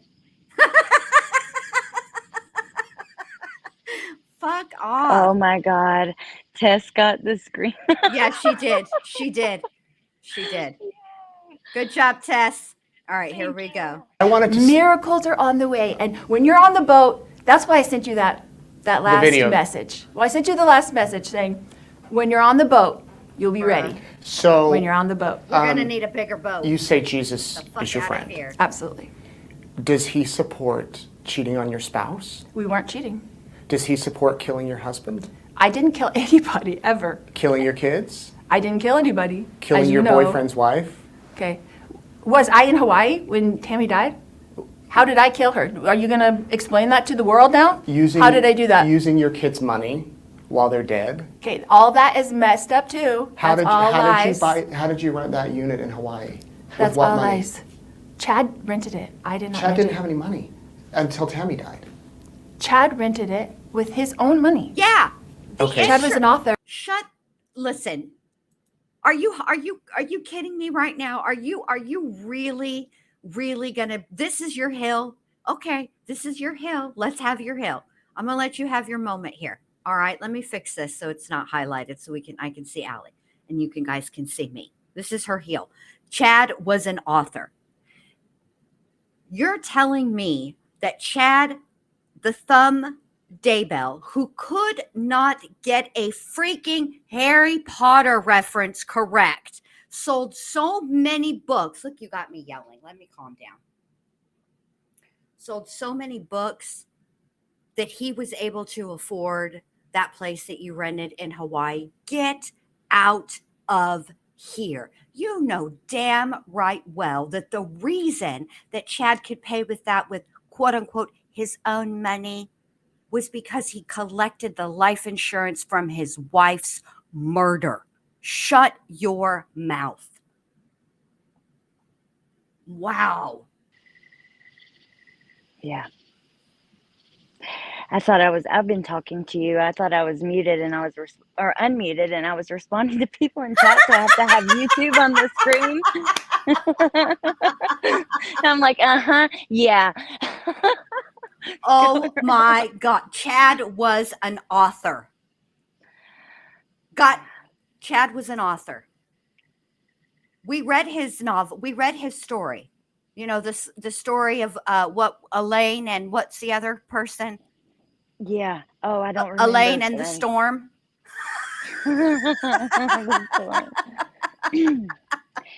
We heard him speak. You know, he did write a few books, and the thing is, I don't know, at one point he was somewhat well liked in their corner of, you know, the little group they were in, and I just don't understand how or why. Like, why is this guy doing speaking events? Like, I don't know, it's just bizarre to me. But his whole thing was this life after death. You know, I had a near-death experience, or, you know, life after, I don't know, near-death experience, and how that changed him. And, you know, remember the book he wrote about being a gravedigger and stuff like that. So Yes. yeah, but an author, okay. I mean, look, he did write a few books, and there were people that purchased his few books. But we also know from the trials and from the evidence that Tammy is the one that was the breadwinner, not Chad Daybell. So stop playing like Chad Daybell could afford a villa in Hawaii. Okay? He couldn't afford to pay for a week at the Motel 6. Stop playing with these people, Lorvie. Stop it. Yeah. Chad had his own money. This is what people who lie do, argue semantics. Yeah, we know that Chad paid for the room or the hotel or the villa or the rental or whatever, you idiot. But he used the money that he got from Tammy's life insurance, you twit. Stop it. Yeah, Stop and then it. Tess said that he made $30K a year. So he made, And he was you know, $50K in debt. yeah. Tammy worked, you know, and She she's did. she's a librarian, but She did. She worked very hard. She supported her family. yeah. And she was tolerant of you. Couldn't be me. I'll tell you that right now. Here we go. And a publisher and had his own company. So So that's what I'm saying. in the You're way. getting, $30,000 a year. with no, that but you're company. giving up facts that you don't. You're giving up whatever the state put up. They don't put up the whole story, Nate. And that's- they just put up tiny pieces to put together their own narrative. That's it. You don't know anything about our They lives can't- or how they were or what we were doing in the temple. Jurors They couldn't possibly put every detail of everything in their presentation, right? Like the discovery might have a little more than you see at trial, and there may have been Right. some things they didn't even put in discovery because they have to build a case. They can't Right. put every single detail of everything. But I Correct. mean, they did get their financials. So Nate, whatever, Lori. Right. Frustrating to hear her twist. This is such a ridiculous. This is the argument that she chose. This is her hill. The finances. We don't know anything about our life or what we were doing in the temple. Yeah. Disgusting. What we were doing in the temple every single day. While you were in the temple, while Tammy was still alive, you were in the temple with Chad. Several times, yes. Right. So he's married to Tammy. Correct. Tammy came to the temple with us too. The three of you. At some points, yes. How At many some times? points. Once. Probably twice. Twice. When is this narrative going to come out? Twice. When are you saying the full story is going to come out? Like your side, what really So happened? I'm writing it. Oh, I'm writing fantastic. it, You're and a I'm gonna fucking write out author every too. single thing. Great. Every single thing from beginning to end so that people can really understand, because you can't understand what happened with Tylee and JJ unless you understand what happened to Tylee in her life. You have to know Tylee's whole story from beginning to end. And when you know what happened in Tylee's life, you start Right. to understand. The understanding, the I remember this part very, very clearly.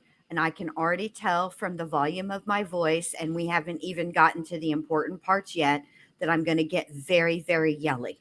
So rather than do that to you guys, I know me, I'm familiar. This is new year, new me. The new and improved 2025 Bendy recognizes some of her shortcomings and her inability to keep her voice at a respectable level when this level of bullshittery comes out of somebody's mouth. I know me. So this is the year being self-aware. I'm going to step away. Okay. Okay. And when she's all done with this bullshit ass story that she's about to tell, I will come back. All right, here we go. Okay, wait, Jen, Lights- before we step away, I'm sorry. I just want to say, just remember and keep in mind that Tylee's life basically started with her being 4 or 5 years old in the courts dealing with her mom making accusations against her dad, which the people who talk to Tylee privately, like the counseling services and stuff, have come out and said they believe she was coached. From the very beginning, she's been used as a pawn in Lori's life. So there you go. That's all. Sorry. Thank you for that, because I agree. I wish right now, though, that shock vest thingy was on Lori right now, because I'm telling you, if I were sitting in that room with her, this bitch would be getting shocked repeatedly. Okay. What did you say, Lori? You know, Oops, I know sorry. me. Oh, sorry, I slipped. I slipped. You're talking so animatedly, and you're swinging your arms around so wildly. I felt like I was gonna get hit, and I kind of jumped, and my finger slipped. My bad. Whew. Okay, here we go. click on. But nobody has said that. This lady got up in Idaho. It was 1 year after I had been arrested, and it was going to be Tylee's birthday. And there was a lady in Idaho Falls, and they were having some kind of vigil, and it was on the news because I was in a pod by myself at Madison County, right? And I'm watching the news, and this lady comes on, and she says, oh, you know, it would have been Tylee's 18th birthday because she died 2 days before her 17th birthday. And then she said, it would have been Tylee's 18th birthday today. And if Tylee were here, she would be out with her friends, and she would be singing and dancing, and she would be doing all these things. And this is a lady who has never met Tylee, never knew her, never knew anything about her life or our life. And I was like, do you know how many of Tylee's birthdays we spent in the hospital with her screaming in pain while she's on morphine, and the morphine isn't enough to take away the pain? Wait. Are you really blaming this all on Tylee? No, absolutely not. I'm saying Tylee had a really hard life, and people don't So understand. how does that tie into her death and your son's death and Charles being shot and Brandon being shot at and Tammy's death? Okay, Her all illness. those things connected, right? it's a domino effect. So in 2017, I was told by the Lord that I was going to become like Job and lose everything. Will I do this job if I lose everything? And so this domino effect of things happened. This is all the Lord's doing. And guess what? He's going to come forward and tell it all. And I don't have to. But I am writing it all down for posterity. I am writing it all down because you know what he told me? You know what Jesus told me? He said, this is going to be real good scripture reading in the future. So if you go back and you read the scriptures and you find all these stories that were going on, what do you think is going to happen? These are the last days, right? We believe that. You believe that, right? When can I get a copy of this? Because I want to read it. But you're gonna, the whole world's gonna get to read it. I'm working on it. I work on it every day. Jeff's like, what are you doing in there all day? It's like, I'm writing. It's coming to me. I'm writing. When you were on trial in Idaho, didn't you say that Jesus was going to be back before the end of that trial? Okay, who said I said that? I'm asking you, did you say No, that? absolutely You never said not. that. I have never, Chad has never, we've never given a date or a time. The prophet, July 20, where'd July 20th somebody come from? made that up and put it on there. I have never said it. Chad has never said it. We've never had a date. We're going with what the prophet says. When President Nelson gets up and says, these are the last days, we need to prepare for the second coming. We need to gather Israel on both sides of the veil. That's what we were doing. That's what we were working on. And we wait for his timing. The Lord has his own timing. He's never early. He's never late. Why has His Chad been timing excommunicated? is great. So I think that was false too. That was mean. That was mean. To excommunicate him? Absolutely. Are you still a member? As far as I know. Okay. So Lori, if you could go back 6 years ago, Yeah. June of 2019, Okay. would you change anything that's happened over the past 6 years? Oh, that's a good question, Nate. I don't think I could because could. we were foreordained to do this mission, right? The Lord is using Chad and I right now, and this is what he's told us, as instruments in his hands. What do you think he's trying to teach the people, especially his people? His church. What do you think he's trying to teach his people right now while he separates the wheat from the tares? He has to have an earthquake. It has to be so detrimental. It has to be get everybody's attention. Our case has done that. And what is he doing with that divide? He calls it, you know what Jesus told me? He calls it the great divide. What do you think he's doing with it? I don't know, but He's teaching people not to judge. Don't judge something. You weren't there. You don't know what happened. Don't judge. That's what he's doing. And he's separating the wheat from the tares right now in his own house. And he's using Chad and I to do it. So what if you end up going to Pocatello in a few weeks Yes. and spending the next 30 or 40 birthdays Right. there behind bars? That would be God's will, but I'll tell you right now, that's not going to happen. It's not It gonna is happen. not going to be 20 or 30 years. No, it is not going to be 20 or 30 years. I will testify to that right now. So if it's not, how about we meet every year on your birthday and we do a follow-up interview and you can give me the timeline? Absolutely. I don't have a timeline other than what the prophet has said. Did you watch conference? This last conference? Did you watch it? Are you able to watch it in here? No, but I was Did at you the read it? prison. At the prison, I was able to listen to it because on your tablet you have AM FM radio, so you can listen to the okay. whole thing. So I got to listen to it the last time before I came. But they did have one. They have one. I think it's a 2023 conference on our tablet here. So I've watched it over and over. But all the prophets, all the apostles, everyone in the LDS church is saying, prepare. Gather Israel on both sides of the veil. I was going to the temple. I went to the temple every day for like 3 years. I was doing all Charles' family's work. I was doing all my family's work. I was gathering Israel on both sides of the veil. And Jesus came there. That's his house. And he talked to me. And he told me that he needed me to do a mission for him. And this is what we're doing. And the media has turned it all around. But it was supposed to be. You know, there's always a Judas. And I almost used to think of you as the Judas. Me? Was I on the dark list? No, but this is what I'm saying. There's a Judas. People think that Judas is a villain. And Judas is not a villain. You know what Judas was? Judas was a vessel. Judas was a vessel for God's plan to come to fruition. And he told me the other day, it's coming to full fruition. God did. Yes. So when we are, just like he told Noah, who was what? Steve Carell in the movie, right? So God came there and talked to Steve Carell. Is that true? In the movie? Yeah. I mean,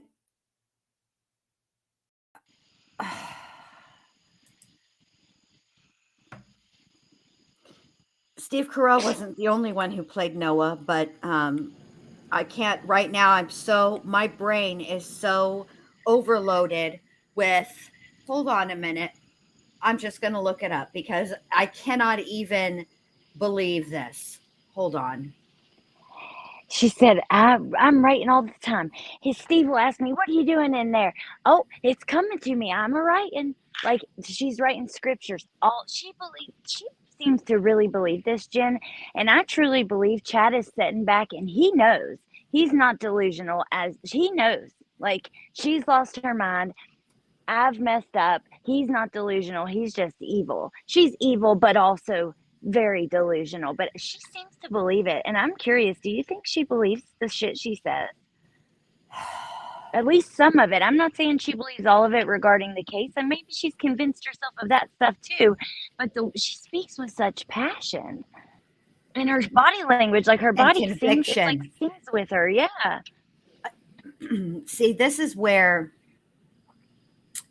yeah, I do think that Lori suffers from a level of mental illness. I do. I think that anybody that is capable of doing the things that Lori has done cannot be all there. Okay. But I do think that she also believes the things that she's saying. I don't think she believes the things that she's saying about Tylee and Tylee being the one that murdered JJ and then taking her own life, because she says that that Tylee died 2 days before her birthday. Okay, Tylee's birthday is September 24th. So that would mean that Tylee died on September 22nd, and they have JJ's date of death as September 23rd. The fact of the matter is that she doesn't believe that. Her body language when she talks about that part of the story, of that part of the crime, is it's lies. She closes her eyes, she shakes her head no when the word coming out of her mouth is yes. That part is a lie. Do I think she believes that she's on some mission from God? Yeah, I do think she believes that.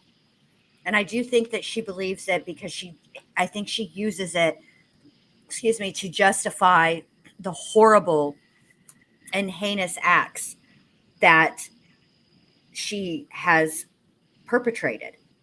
That's it. That's all. Russell Crowe also played Noah, and that was more of a serious film.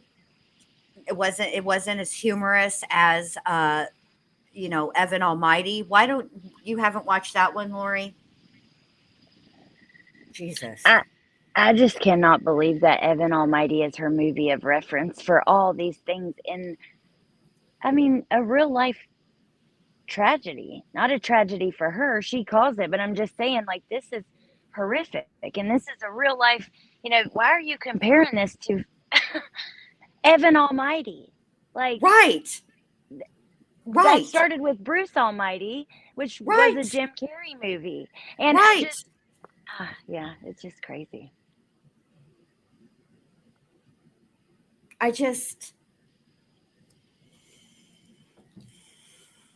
My God. It's just ridiculous. She's ridiculous. She's absolutely ridiculous. My goodness. All right, let's keep going. And the media guy didn't believe him, right? This guy's crazy, right? God didn't talk to him, didn't tell him to do it, didn't tell him to build a boat, buy all those lots, make his wife mad, spend all his money, build a boat, because that whole thing was going to get wiped out, right? So God has told me lots of things, and this is one of the things that he told me. He's using us as instruments in his hands to separate the wheat from the tares. Did you ever think... And people are choosing. Do you know how many people have left the church over our case? What does our case have to do with the church? Nothing. It has nothing to do with the church. We're not against the church. Did you ever think you'd have the title of convicted serial killer? No, do I? Well, for people... I mean, I guess you could technically say that, but everyone in the world knows that I didn't hurt anyone. I've never hurt anyone in my life. Well, excuse me. Let's just take a quick poll, because Lori has now said everyone in the world knows that she didn't do this. There are 80 of you in here. I'd like for the people that are all participating in the chat, and any of you guys that are just listening and, put in the bushes, could you please come out from those bushes and put a 1 in the chat if you believe that Lori is absolutely guilty of what she has been convicted of, and put a 2 in the chat if you believe that she would never hurt anybody and everybody in the whole entire world knows that she's innocent. I'll wait.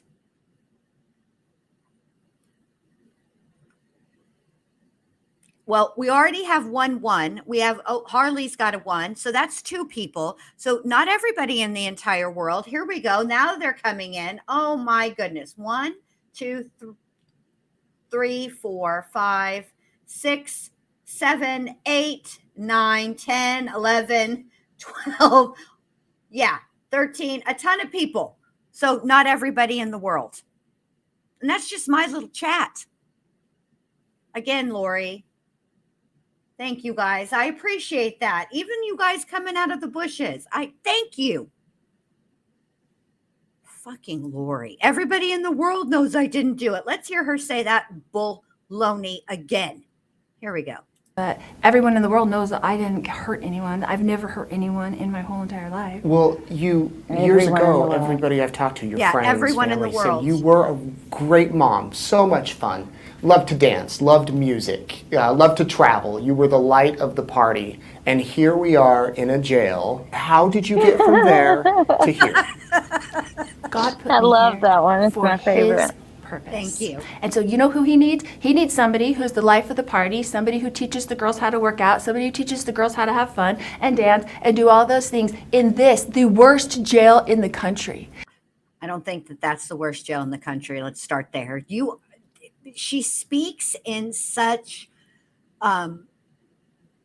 she over exaggerates and in absolutes. Everyone in the world knows that I didn't do this. I would never do this. This is the worst jail in the country.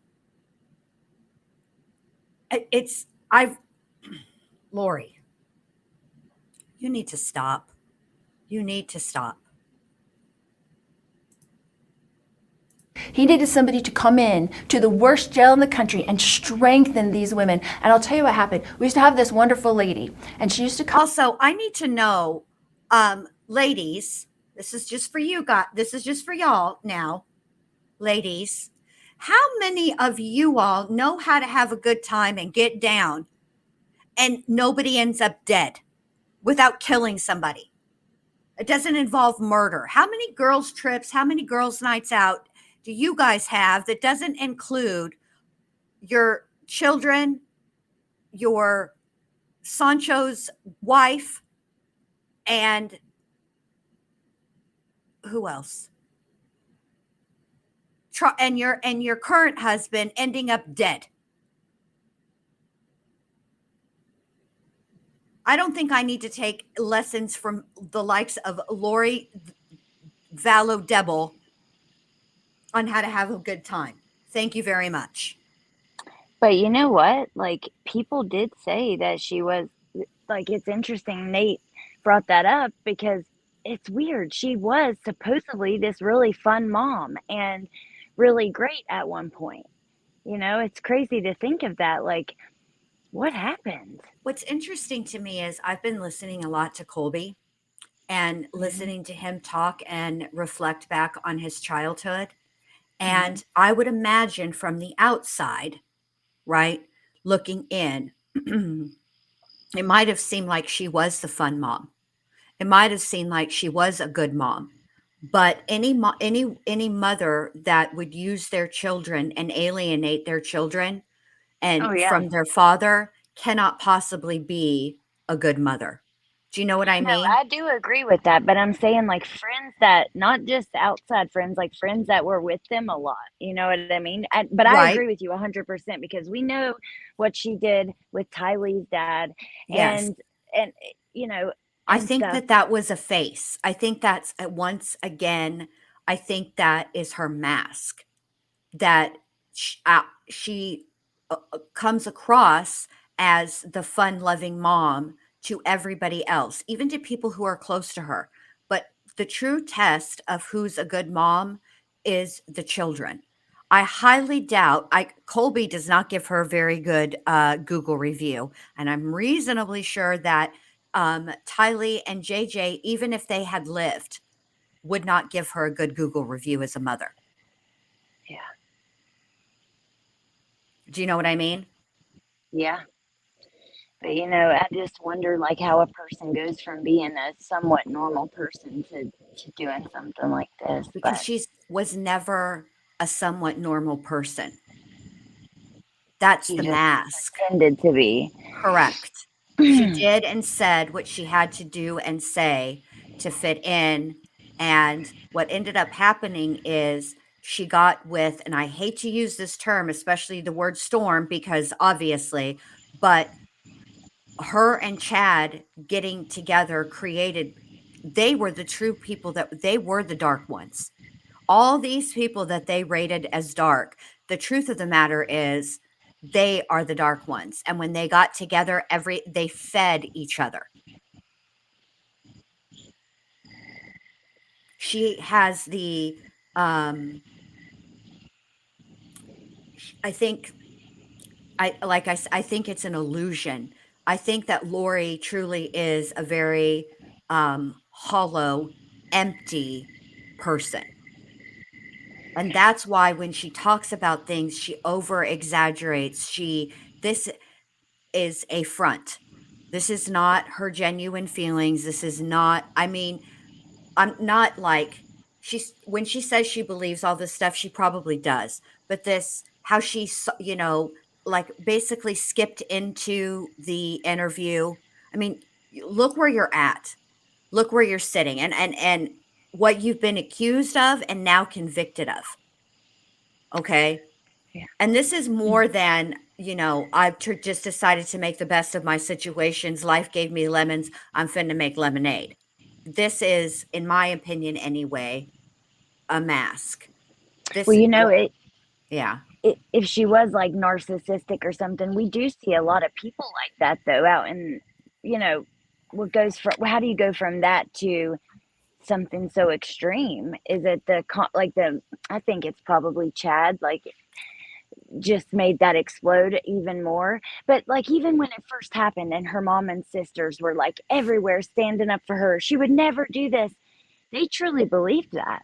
Now they've changed their tune a lot, but according to them, they truly believed it. I don't know. Maybe they were just hoping in their heart that was the case.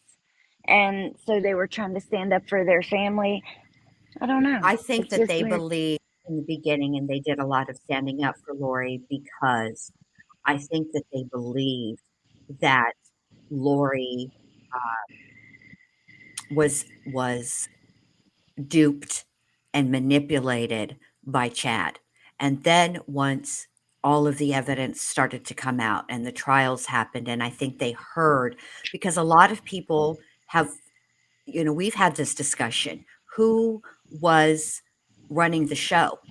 And I say that they both were running the show. I think that they both took turns at being the one in charge. I don't think it was, Lori running the show 100% of the time or Chad running the show 100% of the time.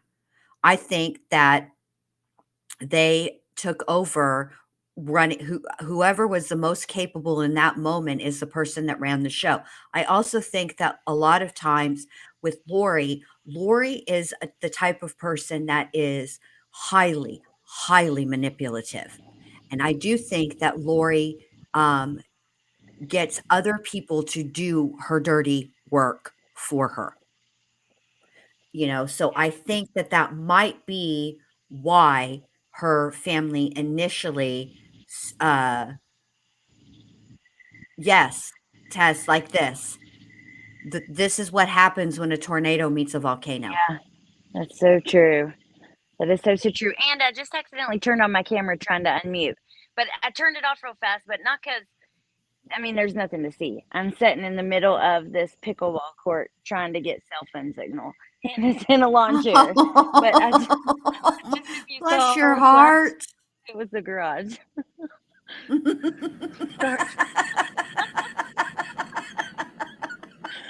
Hey, man, we gotta do what we gotta do. We do. I appreciate you doing that to be able to finish, this live. We've only got about 10 minutes left. So, but I want to do, be here. I think that they fed each other. Yeah, I agree. That's such a great, that's what happens when a tornado meets a volcano. Now the song's in my head, but yeah, that's a perfect description. And I think where Lori's strength was, she is leaking here. She's not saying it in the most truthful way, but Chad is not a people person. Okay. Chad is about as interesting as a booger. Okay. Like it's just a booger is there and you flick it away and you're done, right? That's Chad. There's nothing remarkable, special, or very interesting about him. He doesn't, he's not a very eloquent speaker. He doesn't have a really great sense of humor, and he speaks in a very monotone voice. Okay. He's not funny at all. He's not at all interesting. So that's where Lori came in. That was her way to shine. She was always, when you listen to the talking, very few people had direct access to Chad. It was always Lori passing the message. And you know how that goes. The game of telephone. So yeah, that's true. She might have been repeating Chad's message or directives to Melanie G and Zulema. And Alex, for that matter. Who knows? Speaking of how awful Chad was, boring, ugly, broke, all the things, which I'm not broke, but you know what I mean, compared to Charles, let's say, who was gorgeous, hard worker, family man, taking in a family member, to raise as your own. Like this was a good man. It's just really sad and messed up that I don't know what she was thinking, dude. Exactly. Exactly. All right, let's keep going. Come in, and she's from mental health. She used to come in on Tuesdays, and she'd be down there, and she's blonde, and she's really cute, and she's really fun. She's bubbly like me. And she would come down there, and she'd try to get the girls to work out and give them coping mechanisms and talk to them about stuff like that. And half of the girls didn't like her. They thought she was annoying, and they were waking her up and stuff like that. Because you know why? She wasn't one of them. She wasn't one of them. But you know what I have? I have 7 lifetimes. I have worse So you're on your 7th life now? No. I'm saying I got 5 life sentences in Idaho. Oh, I'm sorry. Okay, yeah. I've got another one here and another one here I pending. was talking about the multiple probations. No, I'm talking about sentences for I'm prison, sentenced to 7 lifetimes right now, basically. Why didn't you tell all this to the police? So why didn't you tell them all this when you were arrested? Explain this to them. God's told me to do this. Give your defense. really, what happens to people when they say God told them to do something? They lock them up. Well, I'm locked up. Well, whatever the reasoning, if you really did think Tylee was responsible for this, why don't you tell the police? She had chronic, pancreatitis. Pancreatitis. JJ had autism. All of these things. All of these things. Why didn't she you tell was sexually abused by her dad from the time she was 3 years old and forced by family court to go to him for 10 years. You don't think that was hard on her? She was in the hospital all the time. She had chronic pain. Why not tell the police all this? At the very beginning, or what are you talking about? I don't think you've ever talked to a cop, have you? You know when I called the cops? I called the cops 2 times in my life. Guess what happened to me? I called the cops when I was pregnant with Colby, and his dad had beat me up, and I had a black eye, and I was thrown down the stairs, and I was 8 months pregnant. You know what they did? Nothing. They did not help me. And the second time I called the cops is when Colby was 10 years old, and we were at church, and we came in the car home, and he told me how Joe had molested him, and he didn't want the same thing to happen to Tylee. She was only 3 years old. Okay? I called the cops. And guess what I did? I called them and I said, hey, this stuff happened. I don't know what to do. They said, we don't care. Call the county where it happened. So I called that county And I told them the whole story, like, my son just came to me, he's 10 years old, this happened, blah, blah, blah. They said, we don't care. Call the county where the perpetrator is living. So I called that county and I said, this is what happened. And nobody would talk to us. And then the county finally called me back where it had happened, where we had lived previously. And they said, okay, come in tomorrow, bring the kids in and we'll forensically interview them. Okay, so we did all that. I did everything that the cops asked me to do. And then when I was in there, they said, after they met with Colby, they interviewed him for 45 minutes, they interviewed Tylee, they came out, they said, Colby met all the criteria we use to prosecute, and we're gonna prosecute him, and we're gonna keep your kids safe. And then they did nothing. And Joe hired a criminal attorney, and they did nothing. And he never got indicted, and nobody ever even looked him in the eye and said, did you rape your children? And for 10 years, the judge told me that if I didn't take Tylee to him every other weekend, and 30 days in the summer, and every Thursday night, that she would put me in jail. If I was late for one visitation of dropping her off at a dad who was raping her in the middle of the night, that I would be put in jail if I didn't abide by that. Did you have anything to do with Joe's death? No. Did Joe- Alex? No, we didn't even know. We were living in Hawaii. We had come back. Tylee was forced to go to him for 10 years by the courts. Hated it. Came home and cried, screamed, kicked, hit Colby, hit Cole, hit Zach, scratched him, yelled, threw things through the walls, was a nightmare, had night terrors, never slept at night. Tylee never went to sleep before 3 o'clock in the morning. She's 5 years old. She can't go to sleep. This is why I don't believe that. Did you hear the last thing she said? She can't go to sleep. No, before that, when she's describing what Tylee was like. She said, I'm going to rewind it and you hear it.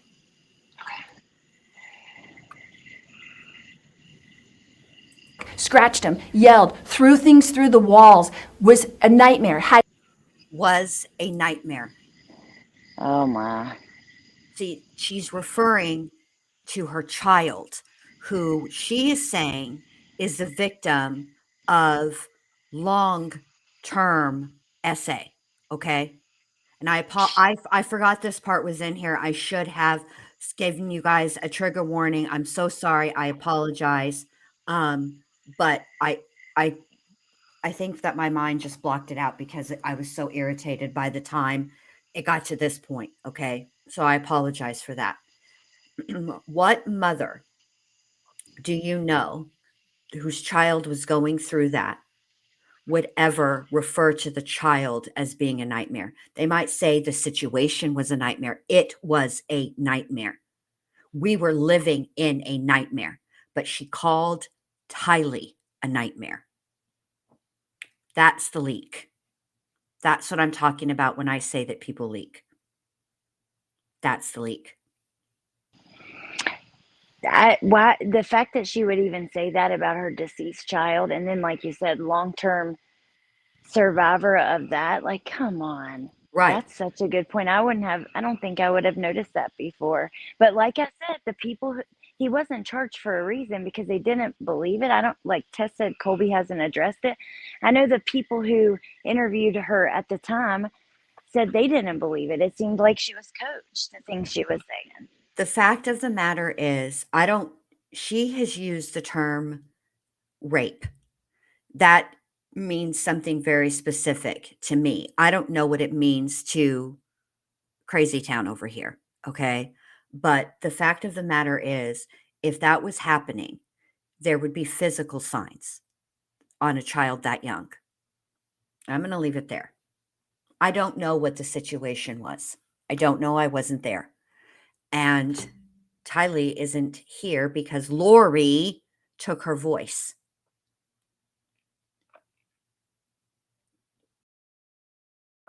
I don't know what happened. But I can tell you from the way that Lori speaks about it, she's not referring to the situation as a nightmare. She's referring to her child as a nightmare. And to me, that is a huge, huge red flag. Huge. That's what makes me, Yeah, it's a red flag. yeah. It's a red flag. All right, let's keep going. Had night terrors, never slept at night. Tylee never went to sleep before 3 o'clock in the morning. She's 5 years old. She can't go to sleep. I have to stay in bed with her till 3 o'clock in the morning rubbing her back because she can't sleep because bad people wake you up in the middle of the night to do bad things to you, Mommy. And so Tylee was a nightmare. Charles thought she was a brat. I didn't discipline her. Then I was in the hospital with her watching her scream and writhe in pain while she's on morphine because it doesn't work. I've interviewed several jurors. You may have seen the interviews. I haven't seen any juror interviews, none. And- I have no access. I'm in here 23 hours a day. I'm in max security. We don't have access to Right. anything. Well, so they've I haven't said- seen anything for a year and a half since I've been over here. They've said they were disappointed that they wanted to hear from you, that you Yeah. didn't have a defense, especially in Idaho. Okay, let me ask you a question. If I get up on the stand and Trina Kay's sitting there, or Rob what's her Wood. name? Lindsay Blake, Rob Wood, right? And they're sitting there. Are they going to let me tell Tylee's story on the stand? You know they're not. They're going to object every 2 seconds. If it's relevant to the case. I'm writing it out. No, they won't, because they don't want me to tell that story because it's opposite of their narrative. It crushes their narrative. But you- it crumbles their narrative. But you, it's never going to but be you know, what you it know, is. as a defense attorney, Yeah. you present your defense. So you would have witnesses that would come in and would testify to the things you're saying and would give I evidence love it, to Nate. that. You're just as naive as I was, and I love it. Because guess what? I found out as a defense attorney, this is what happened with Judge Boreski. This is what happened. They don't let you put on a defense. Do you know how many motions? That's not true, Lori. That's not true. The reason that you were not allowed to put on the witnesses was several. But let's start with the subpoenas, okay? Those weren't handled correctly, and they didn't even get where they were supposed to go. Let's start there. That's number one. But all of that aside, because even Judge Boreski was willing to work with you on that, but the judge has to be told from both sides. The prosecution has to do the same thing. They're not allowed to just bring in any evidence that they want to. The evidence that comes in must be relevant to the case, okay? So you cannot, if you're on trial for Charles's murder, you cannot bring in the dog handler from down the road to tell about how great you are with animals. It has nothing to do with the fucking case. That is the point. You were not willing to tell Judge Boreski how these witnesses would have been able to provide testimony relevant to your case. You thought you could sit there and be asked about it and answer because I said so. They're relevant because I said they're relevant. But how come her, and this is not at all what you were talking about. I'm sorry, just a comment in the chat. It made me wonder though, how is she not getting roots? Like 5 years in, her hair should be grown out. What's she using? What's she doing? Do they have that in there? Hold on, let me look at these hairs. She's got roots. Look right here. Yeah, but Look not right 5 here. years worth. No, I mean, That she's could- clearly using something to lighten her hair. Yeah, because like 5 years, it'd be long. Like the roots would be long by that point. Right. Hell, if she'd have any left, any blonde left in it. I mean, she does. know. She's not a total brunette. She has dirty blonde hair, so she does have some, blonde to her hair. She's obviously using something to lift it. That's it. That's all. Probably, Tess. Remember we had that. Tess reminded me. We had that person in chat who came in and said they use like Polident and denture whitener. wow. Yeah. Okay. Because she's clearly not, and I know this seems like ridiculous and why are we talking about this, but she's clearly not using a toner because you can see right here that it's very, very brassy. Yeah, it is brassy. But I do think it's relevant to mention only because it tells a lot about her.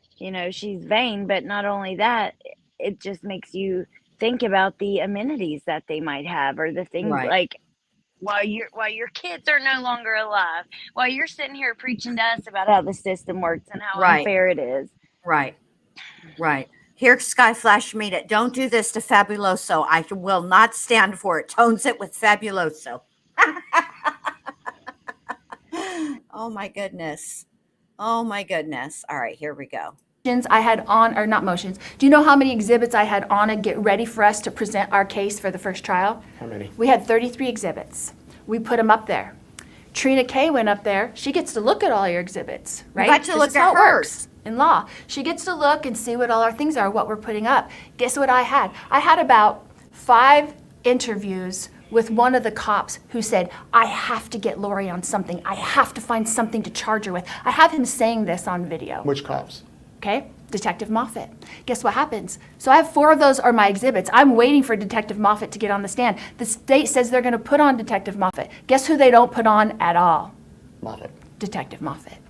They go around you, and then the judge didn't let me put in one exhibit, not one. What if you had He didn't waived- let me put one exhibit on. What if not you had one. waived your right to a trial, though, and given your legal team another year or so to go through all of that? Don't you think that would have helped your case? No, not at all. Because guess what my team said? They said he wouldn't have let us put it on either. There's so many jobs, so much political aspiration going on behind the scenes in a high-profile case. There is no way in heaven that they were going to let me get up there and win as a pro per. Lori, you have four life sentences, five life sentences without the possibility of parole in Idaho. Arizona had nothing to lose or gain by prosecuting you. You idiot. Stop it. They didn't try to ruin your case because they were trying to oppress you and keep you down. Shut up. Because it was some, political situation going on. Get out of town. Client, because you know what? It's like a virus in here. Do you know these girls that are treated so bad by their defense teams that are making $1.5 million a year while they sit here for 8 years, 10 years waiting to go to trial? There's girls in here that have been in here for 10 years. Do you know what happens when you have a toothache in this jail? They pull out your teeth. So tell me how it's not prejudicial for you to go into trial with 5 of your teeth missing and you look like a homeless person and the jury's there judging you, right? And because you've been sitting in a jail that doesn't have any dental for you for 8 years waiting to go to trial. You mentioned a virus. Were you really sick? Oh, I was so sick. Yeah, I really was You weren't sick. putting it on a little bit in the wheelchair? Not at all. I couldn't Putting your even head let- on the table in the courtroom? You were really feeling sick. I tried so hard not to throw up in court. And Jeff can attest. So Jeff had the same virus I had. We had been working till like 8 o'clock at night getting ready for trial. The next day when I went Thursday, he calls in sick. He's sick in bed, can't lift his head, is throwing up. Okay? Friday at trial, we were picking a jury. I threw up at lunch and told the judge, I was like, oh no, I must have the same thing Jeff had. Jeff missed my whole trial because he was sick for 10 days in bed. Was so sick. I've been incarcerated for 5.5 years. I've only ever been sick one other time, and that was like a really severe headache that I thought may have been COVID or something for like 10 days. I've never been this sick. And you don't have any access to anything. Like, you don't have access to medicine or food or anything that you need. I was so sick. I had an infection. I had to get on antibiotics. And the medical here is ridiculously horrible. They did a test on me. We're supposed to give me antibiotics. They didn't give it to me for a week. I didn't start them until a week later than I should have started on them. Do you feel bad about anything that's happened? Do you have any remorse, any apology, anything? Bad about anything that's a really broad It question. is a broad question. About the past 6 years. Do you feel bad about Do I those? have bad feelings about anyone? Not Or- bad feelings. Do you personally feel bad or feel some remorse? How do you fuck that question up? Understanding my that God. question. How do you mess that question up? Not Oh my God. Lori's interpretation of it. Do I have bad feelings about it? Do you not know what it means to feel bad for something? Do you Apparently not know what it means to feel remorse, regret? You No, see, apparently she doesn't. These little tiny things. These are when I say that people leak. These are leaks. You just have to pay attention. Everybody does it. Yeah, well, that was also kind of. Go ahead. I'm sorry. I didn't mean to push it. Sorry. No, that's okay. Because I know we got to get finished. Was just gonna say that was also just kind of, I don't know, in your face. I don't care about anyone else. She literally doesn't know what it means to feel bad for something. Like, I can't get over it. All right, go ahead. Right. Sorry. She has zero guilt. Victims in these cases. None of the people are victims. So Are you the victim? Is that what you're No, saying? I'm not saying I'm a victim at all. I'm not saying that at all. I'm an instrument in God's hands.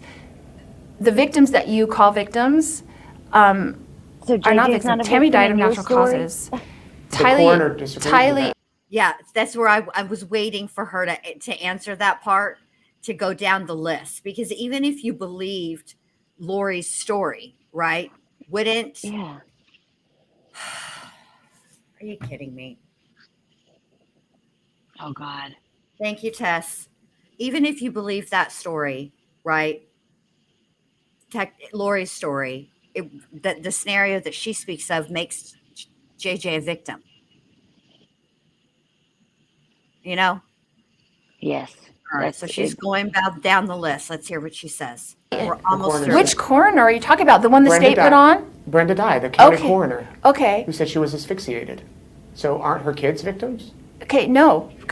Do her kids feel like they're victims? No, they don't. They understand the truth. But let me What tell you about her something. siblings? Let me tell you something about Brenda Dye for a second. Let's go back to that, because you said the coroner, and that is not even a true She statement. originally ordered it as natural causes, you're right. Oh, thank you, Nate. A fact, But a then true they fact. then they Okay. exhumed her body the day before Alex died, which Okay. looks suspicious with Alex's death. They exhumed her body, and they said no, she had the marks. Did you hear what you just said? What? Looks suspicious. Who exhumed her? Why did they exhume her when she had a natural death? So you're saying Why did they exhume her when she had a natural death? What was the explanation for exhuming her when she had a natural death from the coroner? The coroner said it. Why? because you and Chad were under investigation, and they thought that you all might have killed her.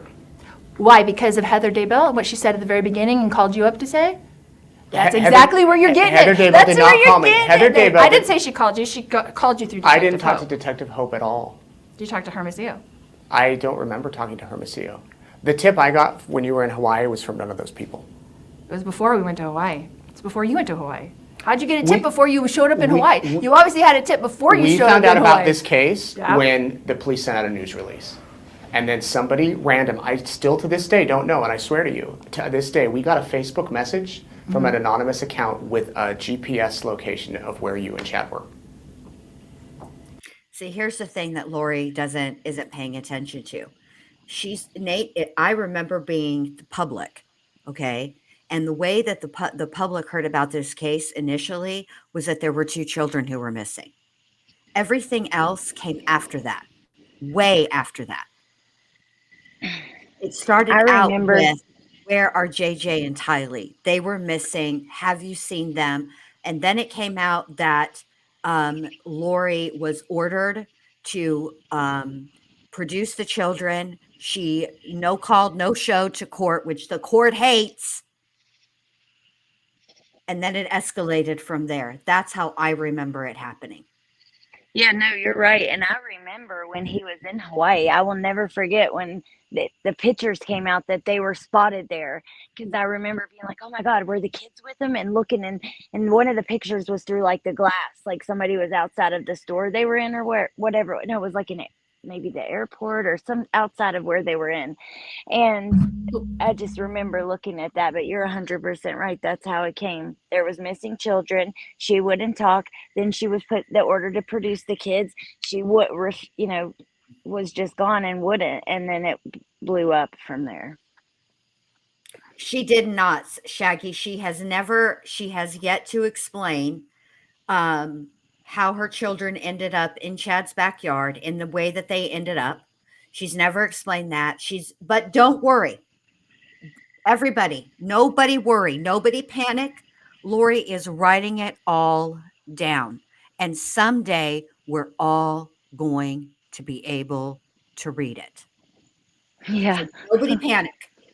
The scripture, my God Almighty. I know it. All right, here we go. Someone I swear to did you. not. No, you were in an interview with someone. I did see a tiny little piece of an interview. I think you had Hermosillo and someone in an interview, and they were saying, didn't someone call you up and say, this is going to be the biggest story of your life, Nate Eaton? Oh, a police detective did tell me that, yeah. But it's not. Who was it? It's not the people that you named. It's a source. So You're not going to tell me your source, but you know everything about me, back but to you're the not going to question. tell me your source. There's a lot I don't know about you, Lori. Back to the question of you don't feel bad. You're saying none of these people are victims. I feel Kay bad, and Larry of aren't course. victims. Brandon's not a victim. No.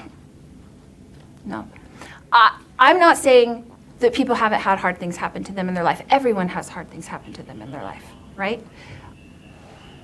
the judicial system plays up the victim thing pretty big, right? We've seen it happen.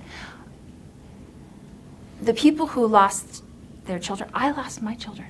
I lost them. But people, because of what you did. What did I do to them? You arranged with Alex to conspire to kill them. No, I did not. And Absolutely Chad. not. Absolutely Did you not. know that they were in Chad's backyard? Absolutely Or not. did I? No, I did not know that. I did not know where they were. Alex told me that he was put them in a safe place. That's what he So told me. did you find out at the court, at the first trial? Is that the first time you'd seen those autopsy photos? Yeah, I hadn't ever seen them.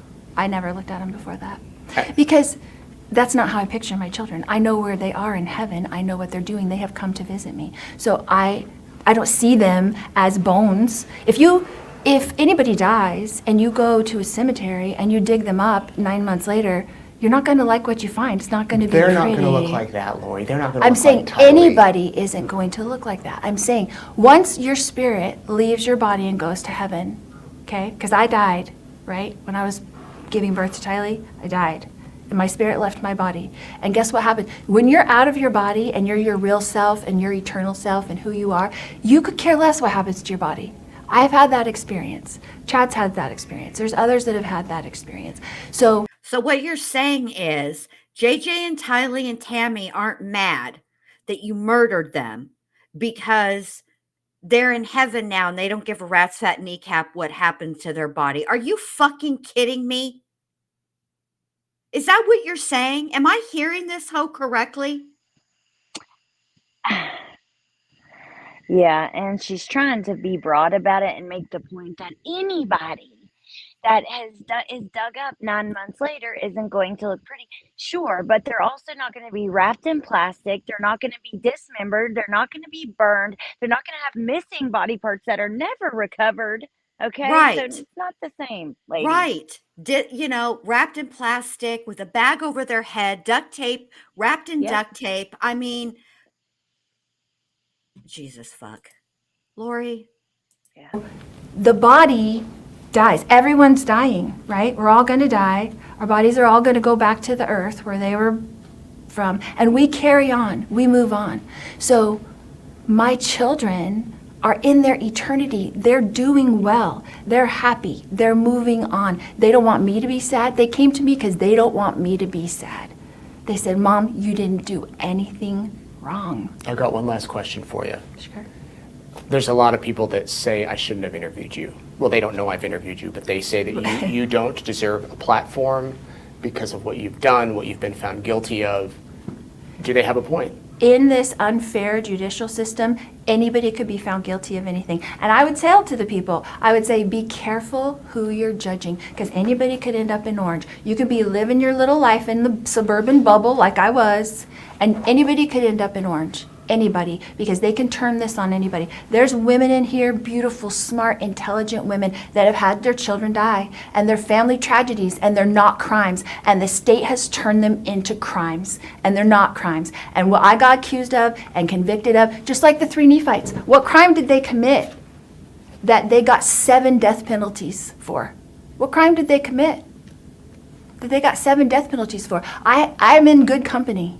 I'm in good company, and in heaven I will be in their company. And I didn't do anything that deserves this kind of punishment. But God did want me here. He did want me in here with these women. And He wanted me to lift and strengthen women and uplift them in these family tragedies. There's women in here that have suffered the same things I have. They've been here for years, waiting to go to trial. They haven't even gone to trial yet. But it's an unfair system, and they probably will get convicted. And then we'll see each other at the prison, and we'll uplift each other there until Jesus comes. And when He comes, He's going to set everybody in the prisons free. And all those who are unjustly and wrongfully convicted, like me and like these others, we will be walking free on this earth, and we will be walking with Jesus, and that's what we're going to do. Okay, I have 15 cards, but I'm getting the wrap. So thank you, Lori, for chatting with me, and maybe we can chat again Maybe another we can time. do it again sometime. Okay. Thank you. Happy birthday. See ya. M&M's. Can I have M&M's? No? Are you guys going to meet me? Yeah.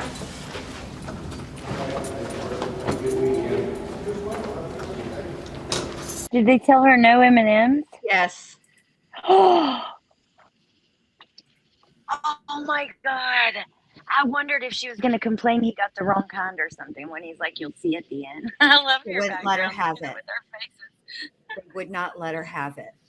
Oh my God. Well, I actually was thinking about that, and I didn't think so because you can't bring stuff into a jail like that. No. You have to purchase it from within the jail. Right. So, Right.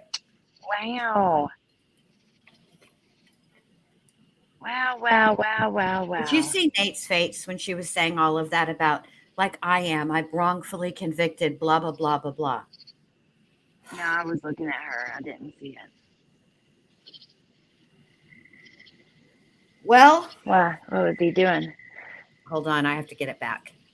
He just looked like, I know that Nate does not probably have these kinds of thoughts. Like, okay, I think, let me tell you what, he looked like he was thinking, bitch, what the fuck? But in a way that Nate would say, okay? I don't feel like Nate would ever think in his brain, bitch, what the fuck? But to me, his face looked like, bitch, what the fuck? Because that's the way I Dude, speak. people are mad at him, and he did not he asked her tough questions. They're He mad at pushed him. back. I think he did push back. And I think what I think the thing is that I think that from what he said at the end there, that they're mad that he gave her a platform. The fact of the matter is somebody was going to. Yeah. Oh yeah. And So- crocheting Bammy. Oh, sorry. Thought you were done. I was No, just gonna go tell ahead. her that Nate said he did that to like disarm her at the beginning, and probably after too, to be able to have another interview. That was more to make her feel comfortable. Sorry, Jen. I thought you were done. After you No, said they babe, were going. it's fine. No, But no, you're you're right. fine. Hell, she's already been platformed, and she will be again and again. That's the truth Exactly. for the rest of her life because it's her only relevance. Exactly. And let me just say this. I want you to go finish watching the live because Nate does fact check her. Okay. And I want you guys to think about this. Okay. Lori said a lot of similar things in this interview that she said during the Dateline interview. And yet Keith Morrison he interviewed her. He did a good job. Okay. But could Keith Morrison have come live, played that interview, and fact checked Lori himself? Nate did that. Nate was able to listen to what she said, and know from the case file, from following this case and reporting on this case. Oh, is there, Tess? Will you send it to me, babe? She sent it to me, but I can't see the part 2 because I'm not logged in on my phone. So Okay. send it to Jen and she can open it up. Babe, I'll read it. If you email it to me, I'll read it. But go ahead. But what I was going to say is that is how familiar. But he didn't crocheting Bammy. Nate didn't. Keith. Okay. Nate didn't fact check her in real time. He sat with her. He had the interview, right? And he heard her questions. But when he came live, he was able to fact check her. The interview took place on a Thursday. The live took place on a Tuesday. What I'm saying is that Nate had a familiarity with this case that he was able to, without the help of others, fact check her as part of his live in presenting this interview. And I don't think that Keith Morrison would have been capable of doing that, because I don't think that Keith Morrison, as good of an interviewer as he is, as good of a reporter as he is, I don't think he had the knowledge. I don't think he was as familiar with this case the way that Nate Eaton was. That's why. That's what I mean. Yeah, I completely agree. And I get being annoyed with him saying happy birthday, and I think that's valid. I don't feel that way because I can understand he's trying to like the disarm. That makes sense to me. And also, he did like really, he pushed back when he should have. And Right. I can imagine that wasn't super easy to do. Like he was on his toes and pushed back on a lot of her BS, which I don't know. I'm thankful to see. And think about it. Okay. You're sitting across from a person whose case you have followed from the very, very beginning. Okay. You've covered all of the trials, you've attended the trials, you've listened to there's a difference between what I do, which is to stream the trial, and being in the courtroom in person. It's different. Everybody has spoken about the difference. It's a different experience watching it at your house versus what being actually in the courtroom. Okay. And he's done that. Now, you're sitting across from this person, okay? And the rambling and incoherent, it's you can understand what she's saying, but it doesn't make sense what she's saying. And she talks very fast. Even there were times when I was listening to Lori, and I was so shocked at the level of ridiculousness that was coming from her mouth that I almost had to tune her out for a second. And he didn't. He listened and absorbed every single thing that she said and pushed back at it. He did a great job. I think that Nate is a respectable person. I think he is a professional person. And I think that he extended her human decency and human courtesy. And the truth is, it's my opinion, right? That if he would have behaved any other way, he would.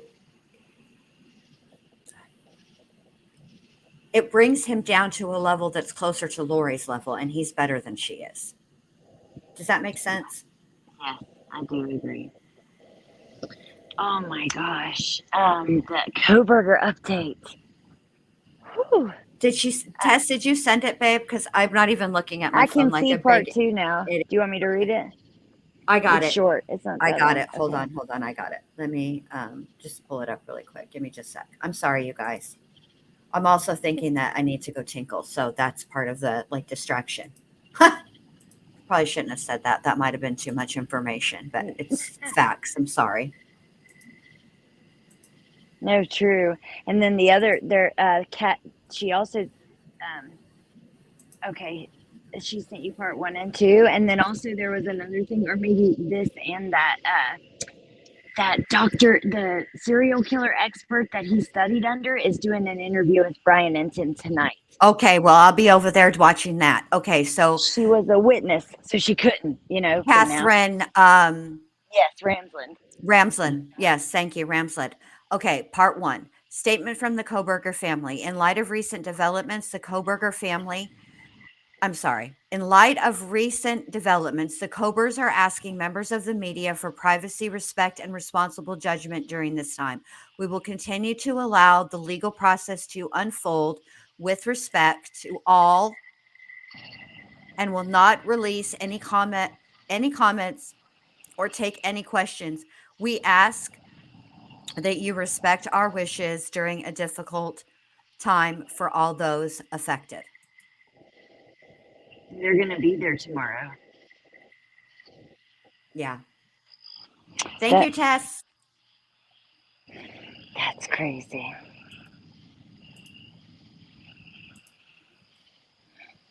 Like, Yeah, they haven't been is at very any of them. interesting. Coffee and Skeletons. What, babe?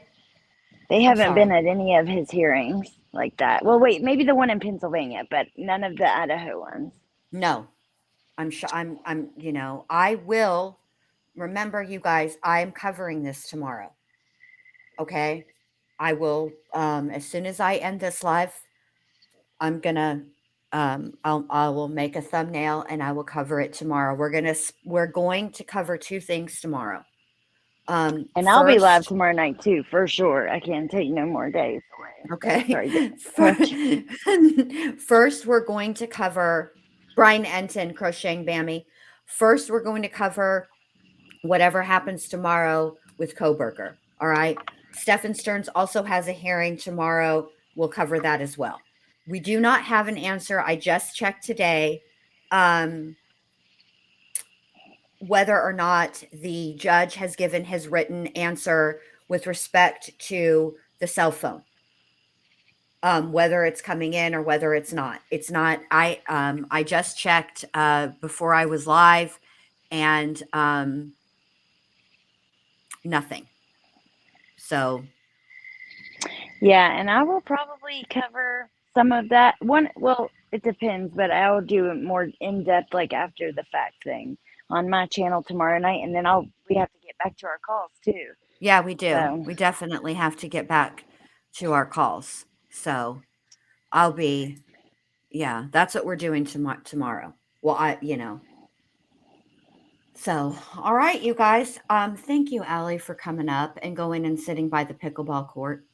yeah, I'm still sitting here, Bendy. Hold I on. appreciate that, babe.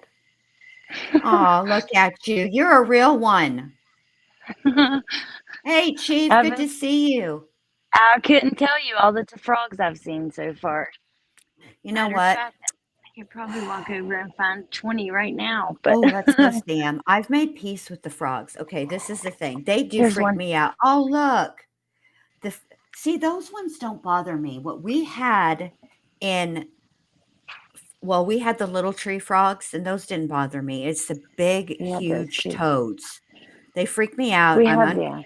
I'm uncomfortable with them, but I understand the very vital and important role. I still haven't. There's nothing yet, Brandy, with Todd Mullis. It's Mullis, babe.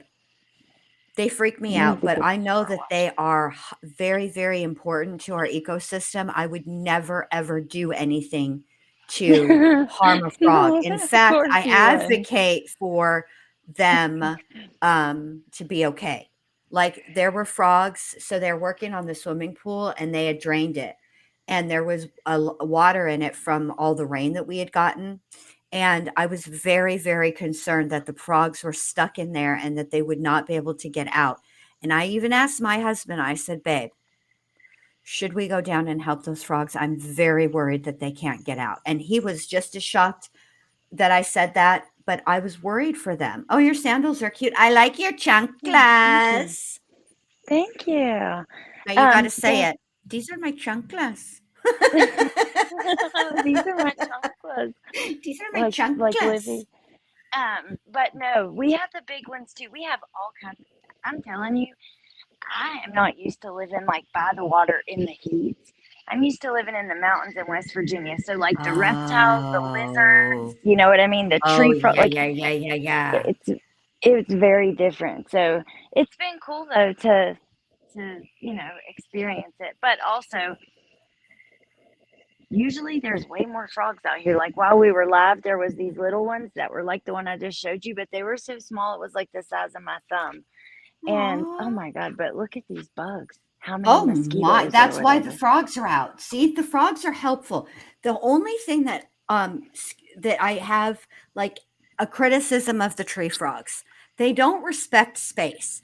And there used to be this little tree frog, and I think it was the same frog. I don't know for sure, but I would go out. You all know I smoke. Okay. So I would go outside and I would have a cigarette. And he started out in one place when we first moved in. And night after night after night, he kept getting closer and closer and closer. He was like the freaking old lady from Insidious. Remember how the little kid would get his picture taken, and in each picture, the damn kukui was closer and closer and closer. That was this frog, okay?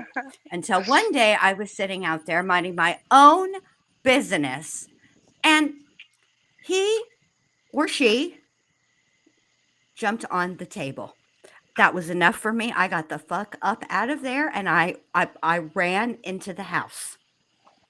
I just don't they scare me. And I've told everybody this story. I'm not going to bore you again with the ride home from Disneyland in Arizona.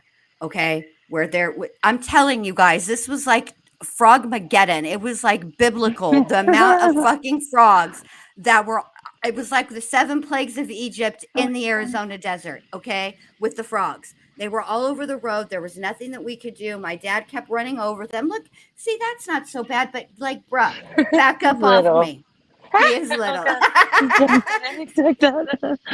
Okay, so that scared me. We were riding around in a Honda Prelude. Those things are a low profile car, anyways. They were on top of the car. It was a freaking nightmare, and it freaked me out really bad. And ever since then, I've been. It was like that, and ever since then, I was like, fuck some frogs. Okay, that's it. That's all. But I never would hurt them ever, ever, ever, ever. Then you covered Chad Daybell. Oh, there's one that's kind of big, but I can't really Yes, see I it. did cover Chad Daybell, and I'm pretty sure that rat bastard sent the fattest, grossest, slimiest toad I've ever seen in my life to hang out by my trash can.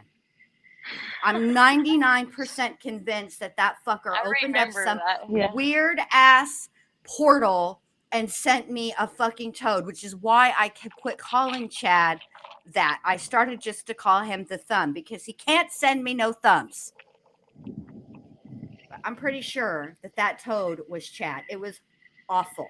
It was So they so can't gross. talk, and Lori can only get postcards. Like, that's kind of interesting. I haven't While she's seen a there, jail so far that would do that. while that she's in only, like- Arizona. This is So- one of the reasons I think she wants to go back to Idaho. So can she talk to him at home? Or at Yes. Idaho? Yes, Called at because home. they do allow. Letitia talks to other prisoners in Colorado. Remember, she talked to her little new Amy about all the co-ed bonanzas and extravaganzas that they're going to have at the prison. Yeah, but you know what? Some jails do not allow it. Some are like, But that's well, I guess jail. Arizona too, but I'm saying prison to prison. Some places, depending on Oh. the facility. But in That's Arizona, I mean, postcards, so they can't get letters from anybody. Like, not just other inmates. I'm talking about, does she mean any from anybody? Physical letters, but they have that tablet, so they're fine. Right. I know I've looked it up before because I had assumed that no one could talk from facility to facility, and that's wrong. Yeah. But I know it's depending on like It some depends are on the facility. And so what I'm thinking is that Lori and Chad are allowed to communicate because they are married, and that, she can get postcards at the jail in Arizona. It's different. See, the thing about Lori is I paid particularly close attention. It isn't what she said, it's what she didn't say. She talked about what happened in Arizona, that since she's been in Arizona, this is how they roll in Arizona. What she didn't talk about was Idaho. Yeah, that's interesting. Mm-hmm. So when does she go back? Couple of weeks. Okay. Her sentencing is coming up. In fact, let me Google and see when that is.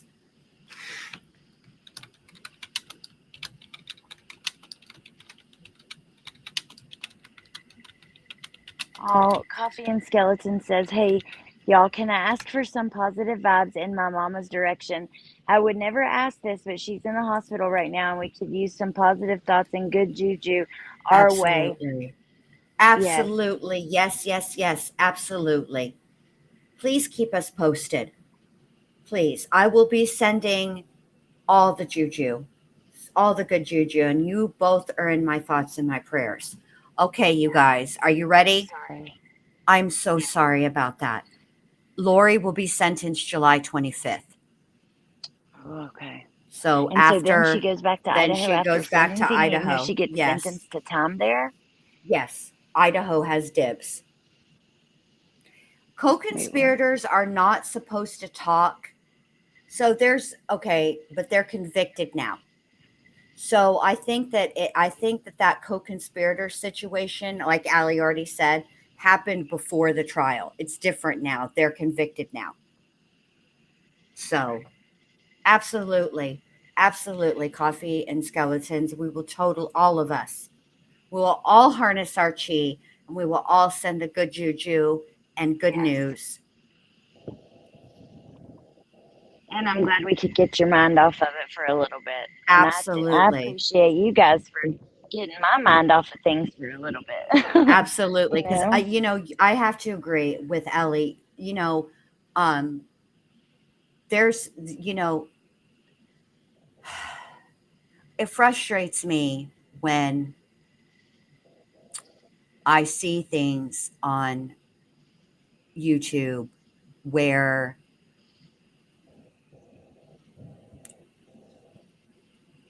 family members of families of violent or any crime are raked over the coals and just given a rash of shit. Look, the Consalvis family feels how they feel, and they are entitled to feel how they feel. That's it. That's all. Full stop. Full stop. We can discuss, and by we, I mean us, like me and Allie and you guys in the chat. I can only speak for my channel, okay? And Allie speaks for hers, and we run ours pretty much the same way. It's one thing for us in chat to talk about how we feel, whether this is justice or not, what should happen, how we feel about it, okay? And that can be done without criticizing the families. They feel how they feel, and they're entitled to that. Again, that's it. That's all. That's how I feel anyway. Yep. No, I'm right there with you 100%. Maybe they'll feel differently in the future. Maybe they won't. And, Right. Even two sets of, like one set of family feels one way, one set feels the other way. Neither are right. Neither are our business either, honestly. How they feel about it really Exactly. isn't our business. Absolutely. Absolutely. We don't know. We don't know. And it's not our place. That's why I said back when all of this happened, the Chrisleys can't talk to each other. How different? You mean like when they were locked up, they couldn't talk because they're both out. Can they talk now? And also thank you very much for the super sticker. I appreciate that very, very much. Thank you. Maybe they couldn't talk when they were in prison. Maybe not. I mean, I don't know. I would imagine. Okay, maybe Emma, Chad's daughter, is passing messages. I don't know, but it sounds to me like they were the way that it wasn't so much what Lori said, it was what she didn't say. She didn't talk about Idaho. She only talked about here in Arizona. So it makes me wonder if it's a different set of circumstances in Idaho, that whether maybe she doesn't have direct communication with Chad, but she at least has some. Well, we know that she was talking with Nate, about all kinds of stuff. So Yeah, couldn't she be talking to somebody else just the same way, but about Chad? And they could be, like you said, absolutely. passing that Absolutely. along. So, Absolutely. oh, thank you for having me. I'm so Thank glad I watched you. this here. I had not Me seen too. any of it. It was now I kind of want to go back and watch it, certain parts of it Me again, but too. Me definitely too. want to watch Nate's live you were talking about. And see Yeah, what he said. me too. I do too. So I put both links to the live and to just the video, just the interview itself in the description. Yeah. So, if you're not subscribed to Nate, not that he needs me any help from little old me pushing his channel, but seriously, he really does do a fantastic job, and he is, I think, ethical about his reporting. Yeah, he So, is. I He really appreciate that does. about Nate. And I'm sorry, Nate, that you're taking a rash of shit. I think that you did a fantastic job at interviewing Lori. And I think that you got things out of her that I'm not sure another person would have been able to get out of her. And so, and you presented it in a way, it was completely unedited. You didn't put background music or anything. And as far as I know, you've been super cool always about letting other creators use your work, and we appreciate that. So Yep. anyway, Yes, we do. so thank you guys. Allie, Well, thank you thank you so for much. having me, Jen. Always, always. All right, I'm going to get off of here. I want to thank you, Allie, for being here. Thank you to the mods. Thank you to the chat. Everybody, I appreciate it so much. I will see you guys back here tomorrow for Stefan Stearns and Cobberger. All right, you guys have a great night, and I'll talk to you Bye. later. Bye.